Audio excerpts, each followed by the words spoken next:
ಹರಿ ಓಂ. ಗುರು ಚತುಷ್ಟಯರಿಗೆ ಶಿರಸ ಮನಸ್ಸ ನಮಸ್ಕರಿಸುತ್ತಾ ಹಾಗೂ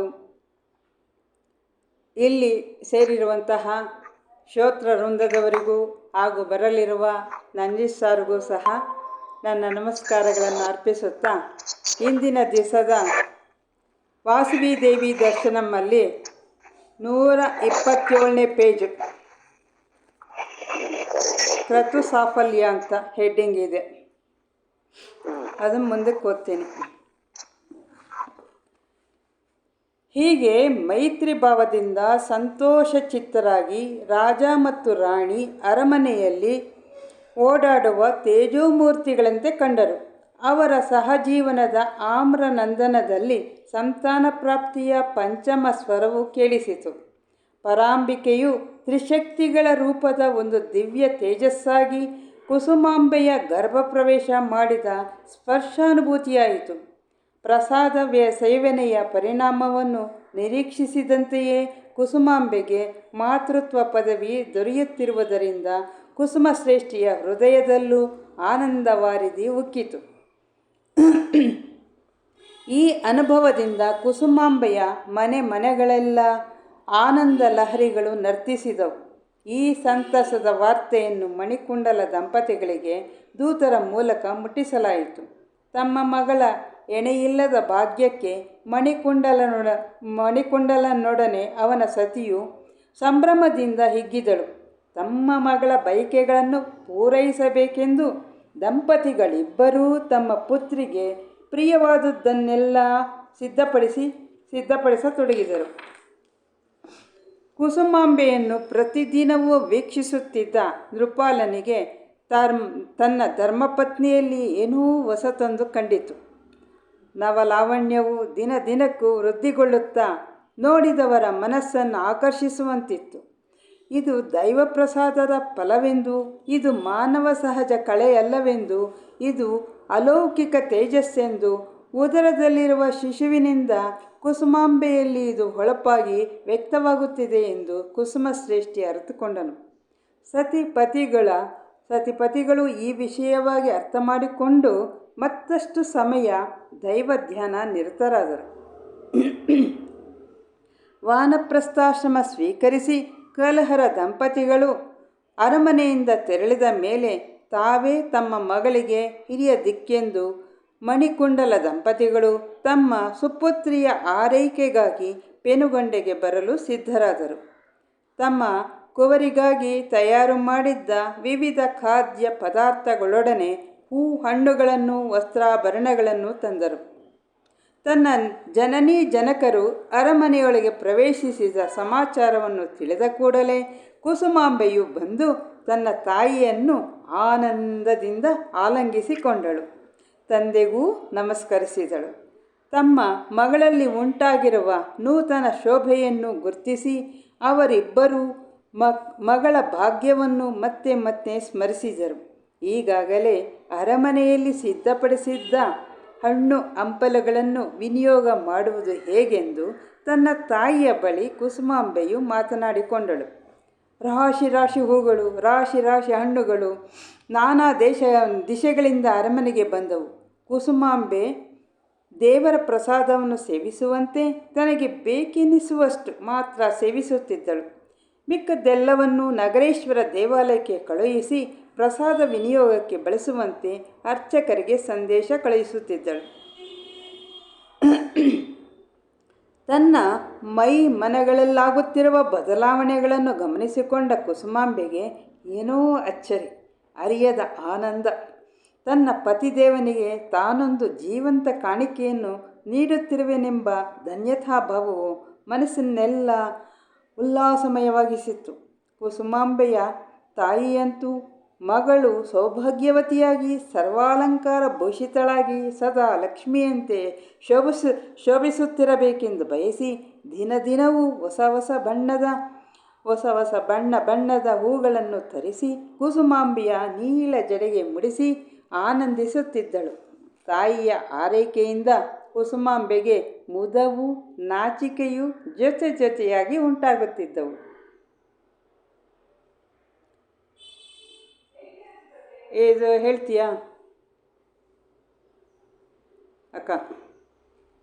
ಇದು ಕೇಳ್ತೀಯಾ? ಹಲೋ ಪ್ರೇಮಲೀಲಾ ಅವರೇ, ಇದಕ್ಕೆ ವಿವರಣೆ ಕೊಡ್ತೀರಾ? ಅಯ್ಯೋ ಓಪನ್ ಆಗ್ಲಿಲ್ಲ. ಈಗ ಕುಸುಮಾಂಬೆ ಇಲ್ಲಿ ಆ ಅಗ್ನಿದೇವನ ಪ್ರಸಾದ ಸ್ವೀಕರಿಸಿ ಗರ್ಭವತಿ ಆಗ್ತಾ ಇದ್ದಾಳೆ. ಅಂದ್ರೆ ಗರ್ಭವತಿ ಆಗಿದ್ದಾಳೆ, ಮಗು ಬೆಳೀತಾ ಇದೆ. ಆಗ ಇವರು ಏನ್ ಮಾಡ್ತಾರೆ ಅಂದ್ರೆ ಕುಸುಮ ಇದು ಇವ್ರೇನೂ ಇರಲ್ಲ, ಇವ್ರ ಅತ್ತೆ ಮಾವ ಇರಲ್ಲ. ಆದ್ರೆ ಇವ್ರ ತಂದೆ ತಾಯಿ ಮಣಿ ಗುಪ್ತಾರಿಗಳು ಏನ್ ಮಾಡ್ತಾರೆ, ಅವ್ರು ಬಂದು ಮಗಳಿಗೆ ಏನೇನ್ ಬೇಕೋ ಖಾದ್ಯ ಪದಾರ್ಥಗಳನ್ನೆಲ್ಲ ಮಾಡ್ಕೊಂಡು ತಂದು ಮಗಳ ಬಯಕೆಗಳನ್ನೆಲ್ಲ ಈಡೇರಿಸ್ತಾರೆ. ಆಮೇಲೆ ದಿನಕ್ಕೂ ಇವರಲ್ಲಿ ವ್ಯತ್ಯಾಸ ಕಾಣ್ತಾ ಇರೋದು ಅವ್ರ ಯಜಮಾನ್ರಿಗೂ ಗೊತ್ತಾಗುತ್ತೆ. ಯಾಕೆ ಅಂತ ಹೇಳಿದ್ರೆ ಗರ್ಭಿಣಿ ಆದ್ಮೇಲೆ ಮುಖದಲ್ಲಿ ಒಂದ್ ರೀತಿಯಾದಂತಹ ತೇಜಸ್ಸು, ಒಂದ್ ರೀತಿಯಾದಂತಹ ಕಳೆ ಬರ್ತಾ ಇರೋದು ಎಲ್ರಿಗೂ ಸಾಮಾನ್ಯ ಗೊತ್ತಾಗುತ್ತೆ. ಅದೇ ರೀತಿ ಒಳಗಡೆ ಇರೋ ಅಂಥದ್ದು ಆ ಚೈತನ್ಯ ಶಕ್ತಿ ಅಲ್ವಾ, ಅದ್ರದ್ದು ಇನ್ನೂ ಜಾಸ್ತಿ ಇರುತ್ತೆ ಆ ಕಳೆ. ಆ ಕಳೆಯಿಂದ ಇವಳ ಮುಖದಲ್ಲಿ ಅಷ್ಟೇ ತೇಜಸ್ಸು ತುಂಬಾ ಚೆನ್ನಾಗಿರುತ್ತೆ. ಅದನ್ನೆಲ್ಲ ಗಮನಿಸ್ತಾನೆ ಕುಸುಮ ಶ್ರೇಷ್ಠಿ ಕೂಡ.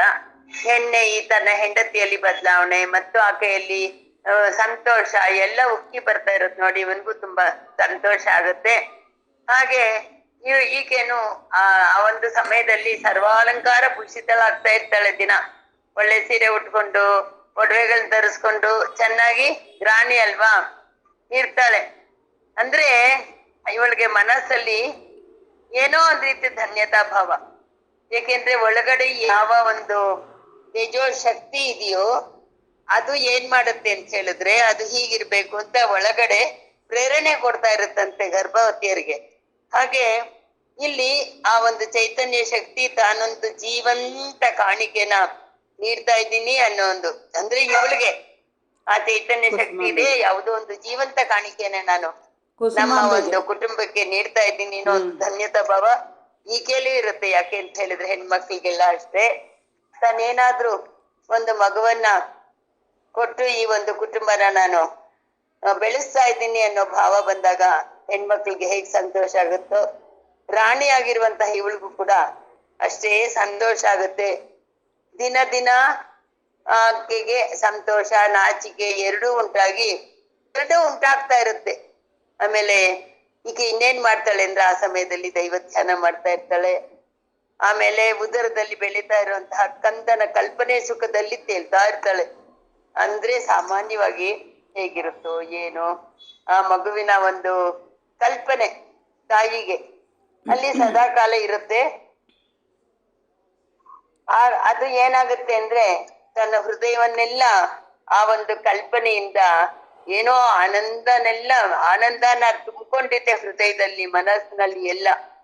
ಹಾಗೆ ಆ ಒಂದು ಇವಳ ಒಂದು ಹೃದಯ, ಇವಳ ಕಳಾಭಾವ ಹಾಗೂ ಈಕೆಯಲ್ಲಿರುವಂತಹ ಒಂದು ಸಂತೋಷನ ಕಂಡು ಗಂಡನ್ಗೂ ಕೂಡ ತುಂಬಾ ಸಂತೋಷ ಆಗುತ್ತೆ. ಅದೇ ಆ ಗಂಡನ ಒಂದು ಮನಸ್ಸನ್ನ ಇಲ್ಲಿ ಸೆಳೆತಕ್ಕೆ ಈಕೆ ಒಳಗಾಗ್ತಾಳೆ. ಆಮೇಲೆ ರಾಜಗಾಂಭೀರ್ಯ, ವೀರ್ಯ, ಶೌರ್ಯ, ಸಾಹಸ ಇದೆಲ್ಲ ತನ್ನ ಕಂದನಿಗೂ ಬರಬೇಕು ಅಂತ ಸಾಮಾನ್ಯವಾಗಿ ಬಯಸಿದ್ದೆ. ತನ್ನಲ್ಲಿರುವಂತಹ ಒಂದು ರಾಜಗಾಂಭೀರ್ಯ ಎಲ್ಲ ತನ್ನ ಮಗನಿಗೆ ಬರ್ಬೇಕು. ಆ ಒಂದು ಸಂತೋಷದಿಂದ ನಾನು ಚೆನ್ನಾಗಿರ್ತೀನಿ, ನನ್ನ ತಂದೆ ಆಗುವಂತ ಒಂದು ಸ್ಥಾನ ನನಗೆ ಸಿಕ್ಕಿದೆ ಅನ್ನೋದು ಸಾಮಾನ್ಯವಾಗಿ ತಾಯಿ ಸ್ಥಾನ ಅಲಂಕರಿಸುವಂತಹ ಒಂದು ಹೆಣ್ಮಗಳು ಎಷ್ಟು ಸಂತೋಷ ಪಡ್ತಾಳೋ, ತಂದೆ ಸ್ಥಾನ ಅಂದ್ರೆ ತಾನು ಮೊದ್ಲು ಬ್ರಹ್ಮಚಾರಿ ಆಗಿರ್ತಾಳೆ, ಗೃಹಸ್ಥ ಆಗ್ತಾನೆ, ಆಮೇಲೆ ತನ್ಗೆ ಇನ್ನೊಂದು ಪಟ್ಟ ಸಿಗುತ್ತಲ್ವಾ ತಂದೆ ಪಟ್ಟ, ಅವಾಗ ತುಂಬಾ ಸಂತೋಷ ಪಡ್ತಾರೆ. ಹಾಗೆ ಇದೆಲ್ಲ ನೋಡ್ತಾ ಅವನಿಗೂ ಕೂಡ ಆ ದೈವವನ್ನ ಮನಸ್ಸಿನಲ್ಲಿ ನೋಡಪ್ಪ, ದೈವಶಕ್ತಿ ನಿನ್ನ ಒಂದು ಕರುಣೆಯಿಂದ ಈ ನಮ್ಮ ಮನೆ ಬೆಳಗುವಂಥದ್ದು, ನಮ್ಮ ಶ್ರೀಮತಿಯ ಮನೆ ಎಲ್ಲವನ್ನು ಆನಂದ ಪಡಿಸುವಂತ ಹಿಂದ ಒಂದು ಕರುಣೆ ನಮಗ್ ಕೊಟ್ಟಿದ್ಯಾ, ಕರುಣೆಯ ಕಂದನನ್ನು ಕೊಟ್ಟಿದ್ಯಾ, ಆದ್ರಿಂದ ನಿನಗೆ ಎಲ್ಲವನ್ನೂ ನಿನಗೆ ಅರ್ಪಿಸ್ತಾ ಇದ್ದೀನಿ ಅಂತ ಸಮರ್ಪಣಾ ಭಾವದಿಂದ ಅವನು ಕೇಳ್ಕೊಳ್ತಾನೆ. ಹಾಗೆ ಮುಂದಕ್ಕೆ ಕುಸುಮಾಂಬೆಯು ಆಮೇಲೆ ಇರು ತಮ್ಮ ನಾಡಿಗೆ ಅಂದ್ರೆ ಇವಾಗ ರಾಜ ಏನ್ ಬಯಸ್ತಾನೆ ಅಂದ್ರೆ ತನ್ನ ಒಂದು ಸುಪುತ್ರ ಆದಾಗ ತನ್ನ ಒಂದು ರಾಜ್ಯಕ್ಕೆ ಒಡೆಯನ್ ಅವನಾಗ್ತಾನೆ. ನನಗೆ ಇಲ್ಲಿ ನನ್ನ ಒಂದು ಜವಾಬ್ದಾರಿ ಕಡಿಮೆ ಆಗತ್ತೆ ಅನ್ನೋ ಒಂದು ಭಾವದಿಂದ ಇವನು ನನ್ಗೂ ದೊರೆಯಿತು ಆ ಒಂದು ಭಾಗ್ಯ. ನಮ್ಮ ತಂದೆ ನನ್ಗೆ ಹೇಗೆ ವಹಿಸಿ ಈ ಕಾರ್ಯಕ್ರಮಗಳನ್ನೆಲ್ಲ ಅವ್ರು ಹೋದ್ರೋ ಹಾಗೆ ನಾನು ನನ್ನ ಮಗನ್ಗೆ ಎಲ್ಲ ವಹಿಸ್ಬೋದು ಮುಂದೆ ಒಂದು ಕಲ್ಪನೆ. ಕಲಾ ಒಂದ್ ನಿಮಿಷ. ಹಾಂ ಸರಿ. ಕುಸುಮಾಂಬೆಯು ದೈವಧ್ಯಾನ ಮಾಡುತ್ತಾ ಸ್ಥೂಲ ನೇತ್ರಗಳಿಗೆ ಗೋಚರಿಸದಿದ್ದರೂ ತನ್ನ ಉದರದಲ್ಲಿ ಬೆಳೆಯುತ್ತಿರುವ ಮುದ್ದು ಕಂದನ ಕಲ್ಪನೆಯ ಸುಖದಲ್ಲಿ ತೇಲುತ್ತಿದ್ದಳು.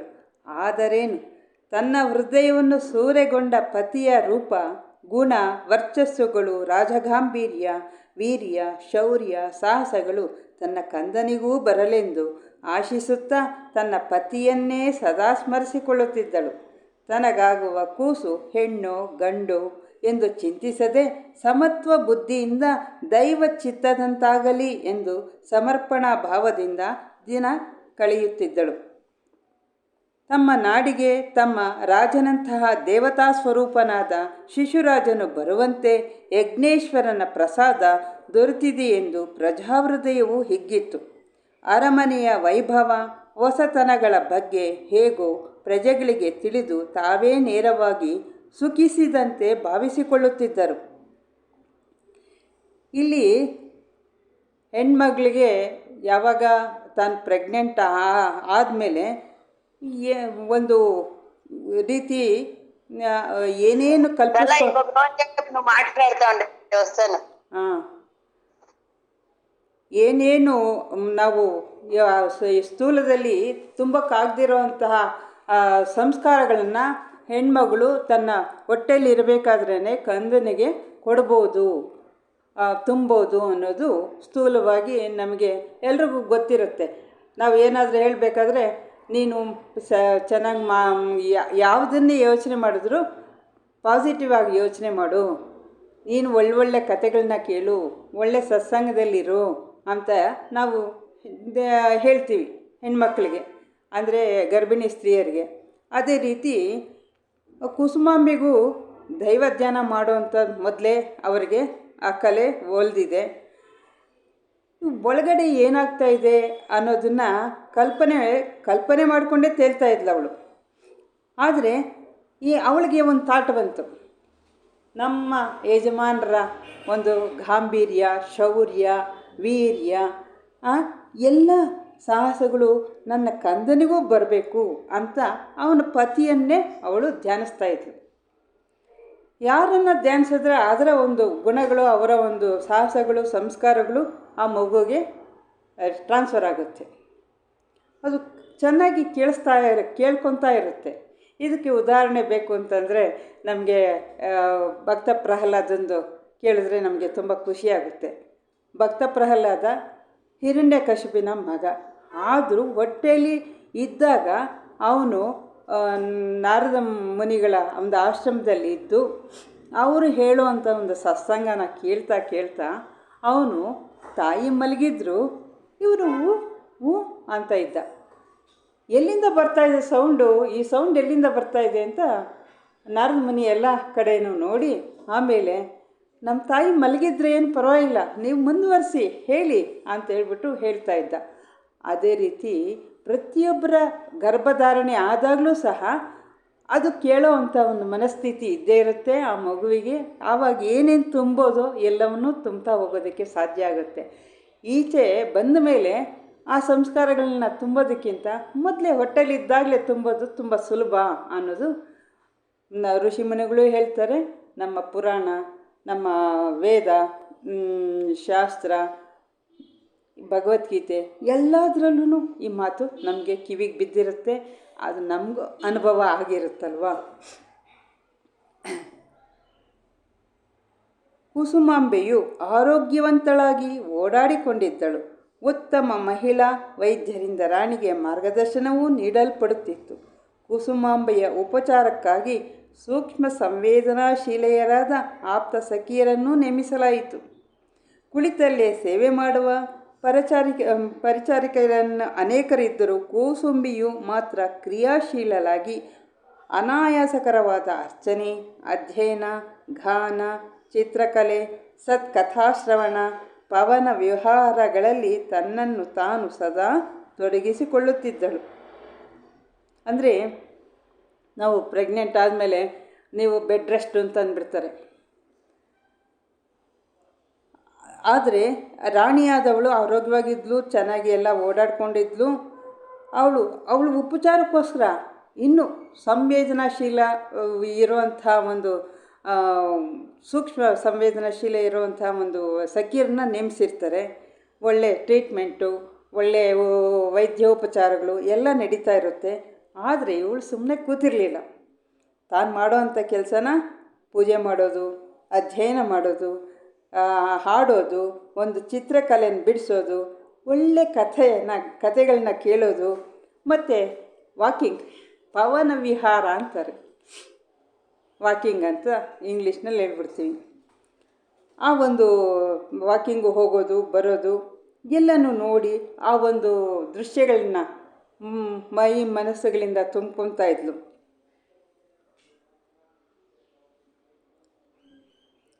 ಸುಮ್ಮನೆ ಕೂತ್ಕೊಳ್ತಾನೆ ಇರಲಿಲ್ಲ. ನೃಪಾಲನು ತನ್ನ ಪ್ರಾಣಸಖಿಯ ಯಾವ ಕೋರಿಕೆಯೂ ಈಡೇರದೆ ಉಳಿಯಬಾರದೆಂದು ಗರ್ಭಿಣಿ ಬಯಕೆಗಳನ್ನು ಎಂತಾದರೂ ತೀರಿಸಬೇಕೆಂದು ತನ್ನ ಅತ್ತೆ ಮಾವಂದಿರಾದ ಮಣಿಕುಂಡಲ ದಂಪತಿಗಳ ಹೇಳಿಕೆಯಂತೆ ಎಲ್ಲವನ್ನೂ ವ್ಯವಸ್ಥೆ ಮಾಡುತ್ತಿದ್ದನು. ಕುಸುಮಾಂಬೆಗೆ ಚೆನ್ನೆನಿಸಿದ ಭೋಗವಸ್ತುಗಳನ್ನು, ಕಲಾಕೃತಿಗಳನ್ನು, ರುಚಿಯ ಭಕ್ಷ್ಯ ಭೋಜ್ಯ ಲೇಹ್ಯ ಚೋಷ್ಯ ರೂಪದಲ್ಲಿ ಷಡ್ರಸೋಪೇತ ಭೋಜನವನ್ನು ಸಿದ್ಧಪಡಿಸುವಂತೆ ಅರಮನೆಯ ಪಾಕ ನಿರ್ವಾಹಕರಿಗೆ ಆದೇಶವಿತ್ತನು. ಷೋಡಶೋಪಚಾರ ಪೂಜೆಯಲ್ಲಿ ಭಗವಂತನು ಭಕ್ತನು ನೀಡಿದ ನೈವೇದ್ಯವನ್ನು ನೆಪಮಾತ್ರಕ್ಕೆ ಸ್ವೀಕರಿಸುವಂತೆ ರಾಣಿಯು ಸ್ವಲ್ಪ ಸ್ವಲ್ಪ ಸ್ವೀಕರಿಸುತ್ತಿದ್ದಳು. ರಾಣಿಯ ಉಪಚಾರದ ಕಾರಣವಾಗಿ ರಾಜಮಂದಿರದಲ್ಲಿ ಎಲ್ಲರಿಗೂ ನಿತ್ಯೋತ್ಸವವಾಯಿತು. ತನ್ನ ಪತಿದೇವರ ಹಾಗೂ ಮಾತಾಪಿತೃಗಳ ಪ್ರೇಮ, ಮಮತೆ ಮತ್ತು ಬಾಂಧವ್ಯ ಸಹಿತ ಆರೈಕೆಯಲ್ಲಿ ಕೌಸುಂಬಿಯು ಸಂತೃಪ್ತಳಾದಳು. ತಾನು ತಾಯಿ ಆಗುವೆನೆಂದು ತಿಳಿದ ಕ್ಷಣದಿಂದಲೂ ಅರಮನೆಯಲ್ಲಿ ಹೊಸ ವಾತಾವರಣವೇರ್ಪಟ್ಟು ಕುಸುಮಾಂಬೆಗೆ ಅರಮನೆಯೊಂದು ಹೊಸ ಲೋಕವಾದಂತೆಯೂ ತಾನು ಆ ಲೋಕದ ಕೇಂದ್ರ ಬಿಂದುವಾದಂತೆಯೂ ಭಾಸವಾಗುತ್ತಿತ್ತು. ಕೆಲವು ಬಾರಿ ಎಲ್ಲರ ಹಾರೈಕೆ ಉಪಚಾರ ತನಗಾಗಿಯೇ ಆದಾಗ ಒಂದು ಬಗೆಯ ಅನಿರ್ವಚನೀಯ ಹಿಗ್ಗು, ನಾಚಿಕೆ ಒಟ್ಟಿಗೆ ಮೂಡಿ ಪ್ರತ್ಯುತ್ತರ ನೀಡಲಾಗದ ಮೌನದಲ್ಲಿ ಸರಿಯಾಗಿ ಬಿಡುತ್ತಿದ್ದಳು. ಅಲ್ಲ ಸಾರಿ, ಯಾವುದೋ ಫೋನ್ ಬಂತು, ನಾನು ಆವಾಗಲೇ ಹೋದೆ, ನೀವು ಕಂಟಿನ್ಯೂಷನ್ ಮಾಡಿದೆ. ಇವಾಗ ಮಾಡ್ತೀಯಾ? ಇಲ್ಲಿವರೆಗೂ ಹೇಳಿದ್ಯಲ್ಲ ನೀನು. ಎಲ್ಲ ಅವಳು ಮಾಡ್ತಾ ಇದ್ಲಿ. ಯಾರನ್ನ ಕೂತ್ಕೊಂಡು ಇದು ಮಾಡಿ ಅಂತಂದರೆ ಬೆಡ್ ರೆಸ್ಟ್ ಏನು ತೊಗೊತಾ ಇರಲಿಲ್ಲ. ಅವಳು ಏನು ಬೇಕೋ ಎಲ್ಲ ಕೆಲಸಗಳು ಮಾಡ್ಕೊಂಡಿರ್ತಾ ಇದ್ಲು. ಅಂದ್ರೆ ಅವಳಿಗೆ ಆ ಒಂದು ಉಪಚಾರ, ಅವಳಿಗೆ ಏನೇನ್ ಬೇಕೋ, ಯಾವ ಸಮಯದಲ್ಲಿ ಏನ್ ಬೇಕೋ, ಸಖಿಯರನ್ನ ಸೂಕ್ಷ್ಮ ಸಂವೇದನ ಅಂದ್ರೆ ಅವಳಲ್ಲಿ ಏನು ಬದಲಾವಣೆ ಆಗ್ತಾ ಇದೆ, ಏನ್ ಕೊಡ್ಬೇಕು ಅಂತ ಹಂಗೆ ತಿಳ್ಕೊಳ್ಳೋ ಅಂತಹ ಜಾಣರು ಸೂಕ್ಷ್ಮ ಸಂವೇದನೆ ಇಲ್ಲವ್ರನ್ನ ಸಖಿಯರನ್ನಾಗಿ ನೇಮಿಸಿ ರಾಜ ಅವಳು ನೋಡ್ಕೊಳ್ಳೋದಕ್ಕೆಲ್ಲ ವ್ಯವಸ್ಥೆ ಮಾಡಿದ್ದ. ಅದೇ ರೀತಿ ಅವರು ನೋಡ್ಕೊಳ್ತಾ ಇದ್ರು. ಹಾಗೆ ದಿನಕ್ಕೊಂದೊಂದ್ ರೀತಿ ಏನೋ ಒಂದು ಆಕೆಗೆ ಅದ್ ಬೇಕು ಇದ್ ಬೇಕು ಅಂತ ಒಂದೊಂದ್ ಸ್ವೀಟು ಏನೋ ಬೈಕೆಗೆ ಈಡೇರಿಸ್ಬೇಕು ಅಂತ ಎಲ್ಲ ಮಾಡ್ತಾ ಇದ್ರು. ಈಕೆಗೆ ಅಷ್ಟೇ ಮಾಡ್ತಾರ ಪಾಪ, ಮಾಡಿದ್ಮೇಲೆ ಎಲ್ರಿಗೂ ಮಾಡಿರ್ತಾರೆ ರಾಜಸ್ಥಾನದಲ್ಲಿ. ಹಾಗೆ ಎಲ್ರಿಗೂನು ದಿನವೂ ಒಂದ್ ರೀತಿಯಾದಂತಹ ವೈಭೋಗವಾದಂತಹ ಊಟ ಆಗ್ತಾ ಇತ್ತು. ಹೀಗೆ ಅಲ್ಲಿ ಎಲ್ರು ಕೂಡ ಮಾಡ್ತಾ ಇದ್ರು. ಆಮೇಲೆ ಜೊತೆಗೆ ಈಕೆ ದೇವರ ಧ್ಯಾನ ಮಾಡ್ತಾ ಇದ್ಲು. ಆಮೇಲೆ ಇಷ್ಟೇ ಅಲ್ಲ, ರಾಜ ಏನ್ ಮಾಡ್ತಾ ಇದ್ದ, ಕಲಾಕೃತಿಗಳು ಎಲ್ಲೆಲ್ಲಿ ಒಳ್ಳೊಳ್ಳೆ ಕಲಾಕೃತಿಗಳಿದೆಯೋ ಎಲ್ಲವನ್ನೂ ತರಿಸಿ ಅದನ್ನ ವೀಕ್ಷಿಸ್ತಾ ಆನಂದ ಪಡ್ಲಿ ಹೆಂಡತಿ ಅಂತ ಹೇಳಿ ಎಲ್ಲಾ ಮಾಡಿರ್ತಾನೆ. ಎಲ್ಲಾ ರೀತಿಯ ವ್ಯವಸ್ಥೆನೇ ಮಾಡಿರ್ತಾನೆ. ಜೊತೆಗೆ ಅಲ್ಲಿ ಷಡ್ರಸೋಪೇತ, ಇವಾಗ ಇದೇನೇನಿದೆ, ಚೋಹ್ಯ ಲೇಹ್ಯ ಯಾವ್ಯಾವ್ದಕ್ಕಲ್ಲ, ಭಕ್ಷ್ಯ ಭೋಜ್ಯ ಲೇಹ್ಯ ಚೋಷ್ಯ. ಭಕ್ಷ್ಯ ಭೋಜ್ಯ ಲೇಹ್ಯ ಚೋಷ್ಯ 4 ಥರ. ಭಕ್ಷ್ಯ ಅಂದ್ರೆ ನಾವು ಸ್ವೀಟ್ ಹೇಳ್ತೀವಿ ಭಕ್ಷ್ಯಗಳು ಅಂತ. ಅಂದ್ರೆ ಚಪ್ಪಿಸ್ಕೊಂಡ್ ಭೋಜ್ಯ ಅಂದ್ರೆ ನಾವು ಮಾಡುವಂತಹ ಒಂದು ಅನ್ನ ಇದೆಲ್ಲ ಇದೆಯಲ್ಲ ಭೋಜ್ಯಗಳು. ಲೇಹ್ಯ ಅಂದ್ರೆ ಚೋಹ್ಯ, ಲೇಹ್ಯ ಚೋಹ್ಯ ಅಂತ ಹೇಳ್ತಾರೆ. ಅದು ಸಾರು ಆಮೇಲೆ ಪಲ್ಯಗಳು. ಅಲ್ಲ ಪ್ರೇಮ ಅವ್ರೆ, ಲೇಹ್ಯ ಅಂದ್ರೆ ಚಪ್ಪರಿಸ್ಕೊಳ್ಳೋಂಥದ್ದು, ಚಪ್ಪರಿಸಿ ತಿನ್ನಂಥದ್ದು.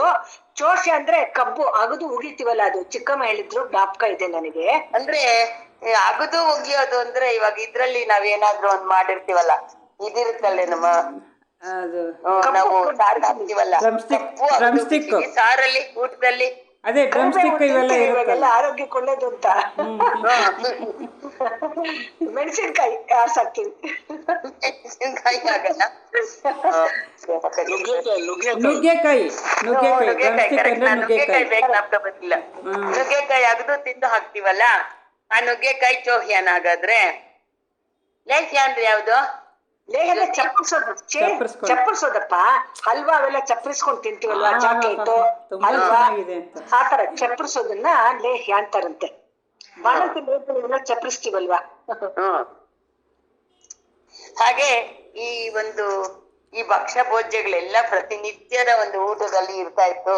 ಎಲ್ರಿಗೂ ರಾಜ ಭೋಜನ ಅಲ್ಲಿ ಎಲ್ರಿಗೂ ಸಿಗ್ತಾ ಇತ್ತು. ಹೀಗೆ ಆಕೆ ಮಾನಸಿಕವಾಗಿ, ಶಾರೀರಿಕವಾಗಿ, ಆಮೇಲೆ ಆಕೆ ಬುದ್ಧಿಯಲ್ಲೂ ಕೂಡ ಎಲ್ಲವೂ ಚೆನ್ನಾಗಿ ಇರ್ಬೇಕು. ಬುದ್ಧಿ ಚೆನ್ನಾಗಿರ್ಬೇಕು ಅಂದ್ರೆ ಅಲ್ಲಿ ಎಲ್ಲಾ ರೀತಿಯ ಕಲಾಕೃತಿಗಳನ್ನೆಲ್ಲ ತರಿಸಿಟ್ಟಿದ್ರು.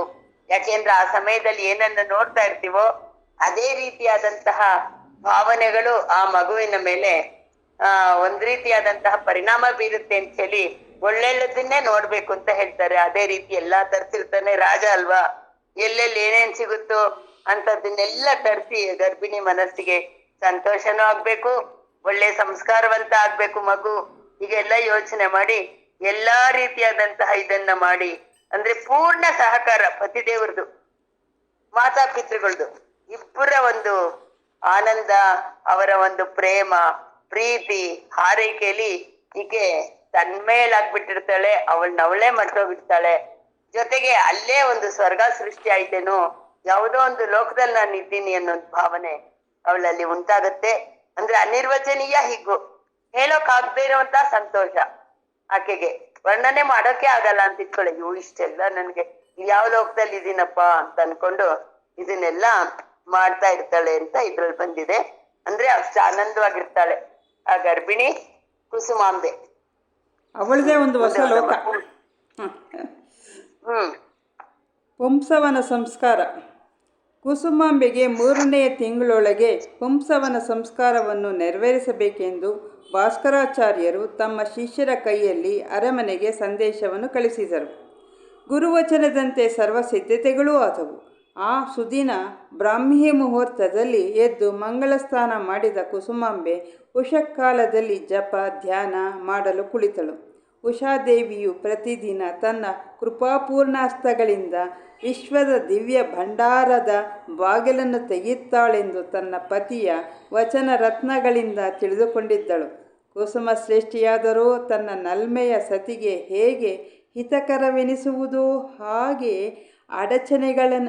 ಆಚರಣೆಗಳನ್ನು ಪಾಲಿಸಲಿ ಎಂದು ಪೂರ್ಣ ಸ್ವಾತಂತ್ರ್ಯ ಕೊಟ್ಟು ತನ್ನ ಅನುಷ್ಠಾನಗಳನ್ನು ತಪ್ಪದೇ ಮಾಡುತ್ತಿದ್ದನು.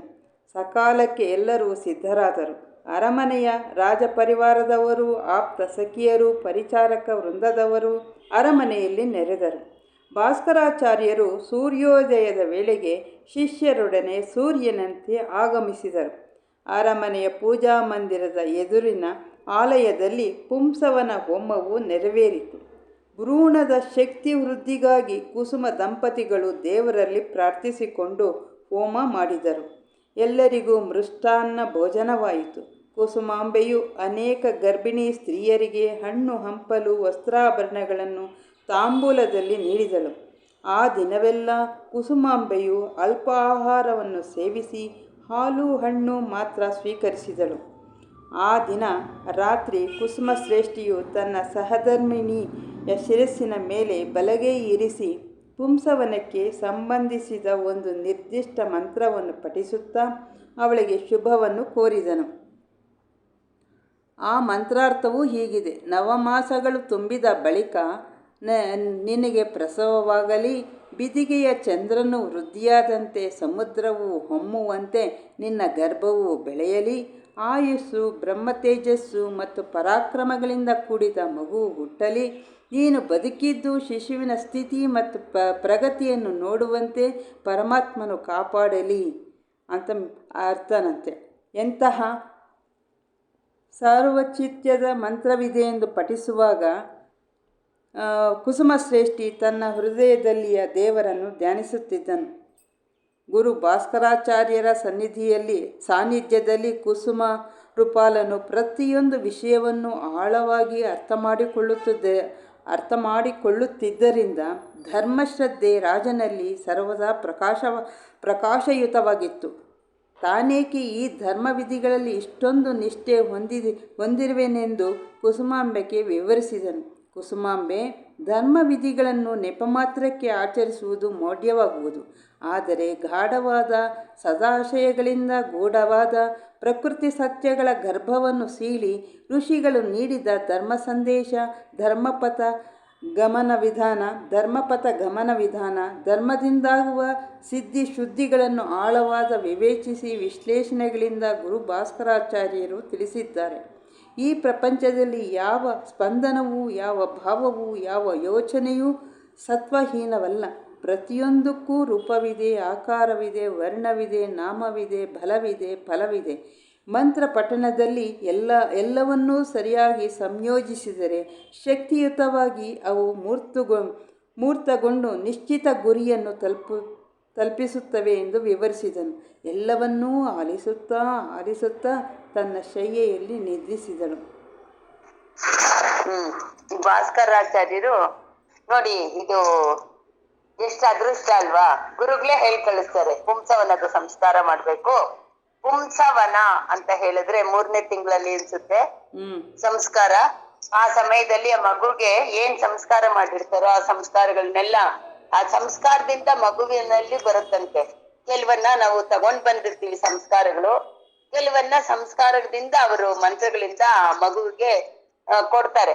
ಅಂದ್ರೆ ಪುಂಸವನದಲ್ಲಿ, ಸೀಮಂತದಲ್ಲಿ ಅದ್ರಲ್ಲೆಲ್ಲ ಆ ಮಂತ್ರಗಳಿಂದ ಸಂಸ್ಕಾರ ಕೊಡೋದು. ಹಾಗೆ ಇಲ್ಲಿ ಭಾಸ್ಕರಾಚಾರ್ಯರು ಪುಂಸವನ ಸಂಸ್ಕಾರ ಮಾಡ್ಬೇಕು ಅಂತ ಹೇಳಿದಾಗ ಅದೇ ರೀತಿ ರಾಜ ಏನ್ ಮಾಡ್ತಾನೆ, ಅದಕ್ಕೆ ಬೇಕಾಗಿರುವಂತ ಎಲ್ಲಾ ವ್ಯವಸ್ಥೆಯನ್ನು ಮಾಡ್ಕೊಂಡು ಆ ಪರಿಚಾರಕರನ್ನ, ಆ ಮಂತ್ರಿಗಳನ್ನ, ಸೇನಾಪತಿಗಳನ್ನ ಎಲ್ರನ್ನೂ ಕರೆದು ಅದಕ್ಕೆ ಏನೇನ್ ಬೇಕೋ ಎಲ್ಲಾ ರೀತಿಯಾದಂತ ಮಾಡಿ ಎಲ್ಲಾ ರೀತಿಯಾದಂತ ಒಂದು ಏರ್ಪಾಟನ್ನು ಮಾಡ್ಕೊಂಡು ನಂತರ ಭಾಸ್ಕರಾಚಾರ್ಯರು ಅವ್ರು ಬರೋ ಅಷ್ಟಕ್ಕೆ ನೋಡಿ ಆ ಸೃಷ್ಟಿಯ ವರ್ಣನೆಯನ್ನು ಕೊಟ್ಟಿದ್ದಾರೆ. ಹೇಗೆ ಒಂದು ಬೆಳಿಗ್ಗೆ ಹೊತ್ತು ಮುಂಜಾನೆ ಅಂದ್ರೆ 4 ಗಂಟೆ 5 ಗಂಟೆ ಆದ್ಮೇಲೆ ಉಷಃಕಾಲ ಆದ್ಮೇಲೆ ಸೂರ್ಯ ಹುಡ್ತಾನಲ್ಲ, ಆಗ ಉಷಃಕಾಲದ ಆನಂದವಾಗಿದ್ದಾಗ ಸೂರ್ಯ ಹೇಗೆ ಹುಡ್ತಾನೋ ಹಾಗೆ ಭಾಸ್ಕರಾಚಾರ್ಯರು ಇಲ್ಲಿಗೆ ಬಂದ್ರು. ಭಾಸ್ಕರಾಚಾರ್ಯರನ್ನ ಇಲ್ಲಿ ಸೂರ್ಯನಿಗೆ ಹೋಲಿಸಿದ್ದಾರೆ.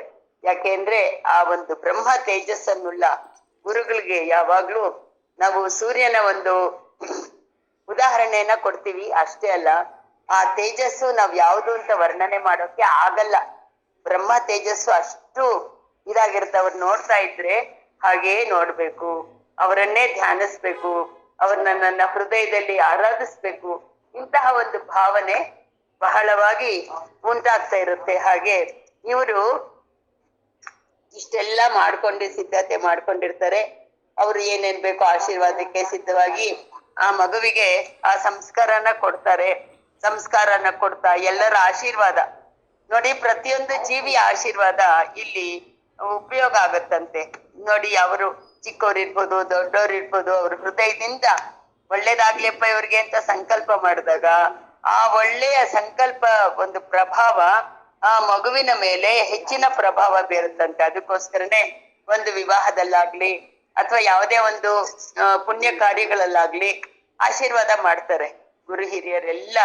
ಆ ಮದ್ವೆ ಹೆಣ್ಣಿಗೆ ಗಂಡಿಗೆ ಆಗ್ಲಿ, ಯಾವ ಒಂದು ವ್ಯಕ್ತಿ ಇಲ್ಲಿ ಗರ್ಭವತಿಯಾಗಿರ್ತಾಳೋ ಆಕೆಗಾಗ್ಲಿ ಆಶೀರ್ವಾದ ಮಾಡಿ ಆಕೆಯಲ್ಲಿ ಒಂದು ಉತ್ತಮ ಸಂತಾನ ಬರ್ಲಿ ಅಂತ ಹೇಗೆ ಕೇಳ್ಕೊಳ್ತಾರೋ ಹಾಗೆ ಇಲ್ಲಿ ಎಲ್ಲಾ ಗುರು ಹಿರಿಯರೆಲ್ಲ ಸೇರಿರ್ತಾರೆ. ಎಲ್ಲರ ಆಶೀರ್ವಾದ ಯಾತಕ್ಕಪ್ಪ ಬೇಕೆಲ್ರ ಆಶೀರ್ವಾದ? ಅವ್ರೊಬ್ರೇ ಮಾಡ್ಕೊಳ್ಬೋದಿತ್ತ ಅಂದ್ರೆ ಹಾಗಲ್ಲ.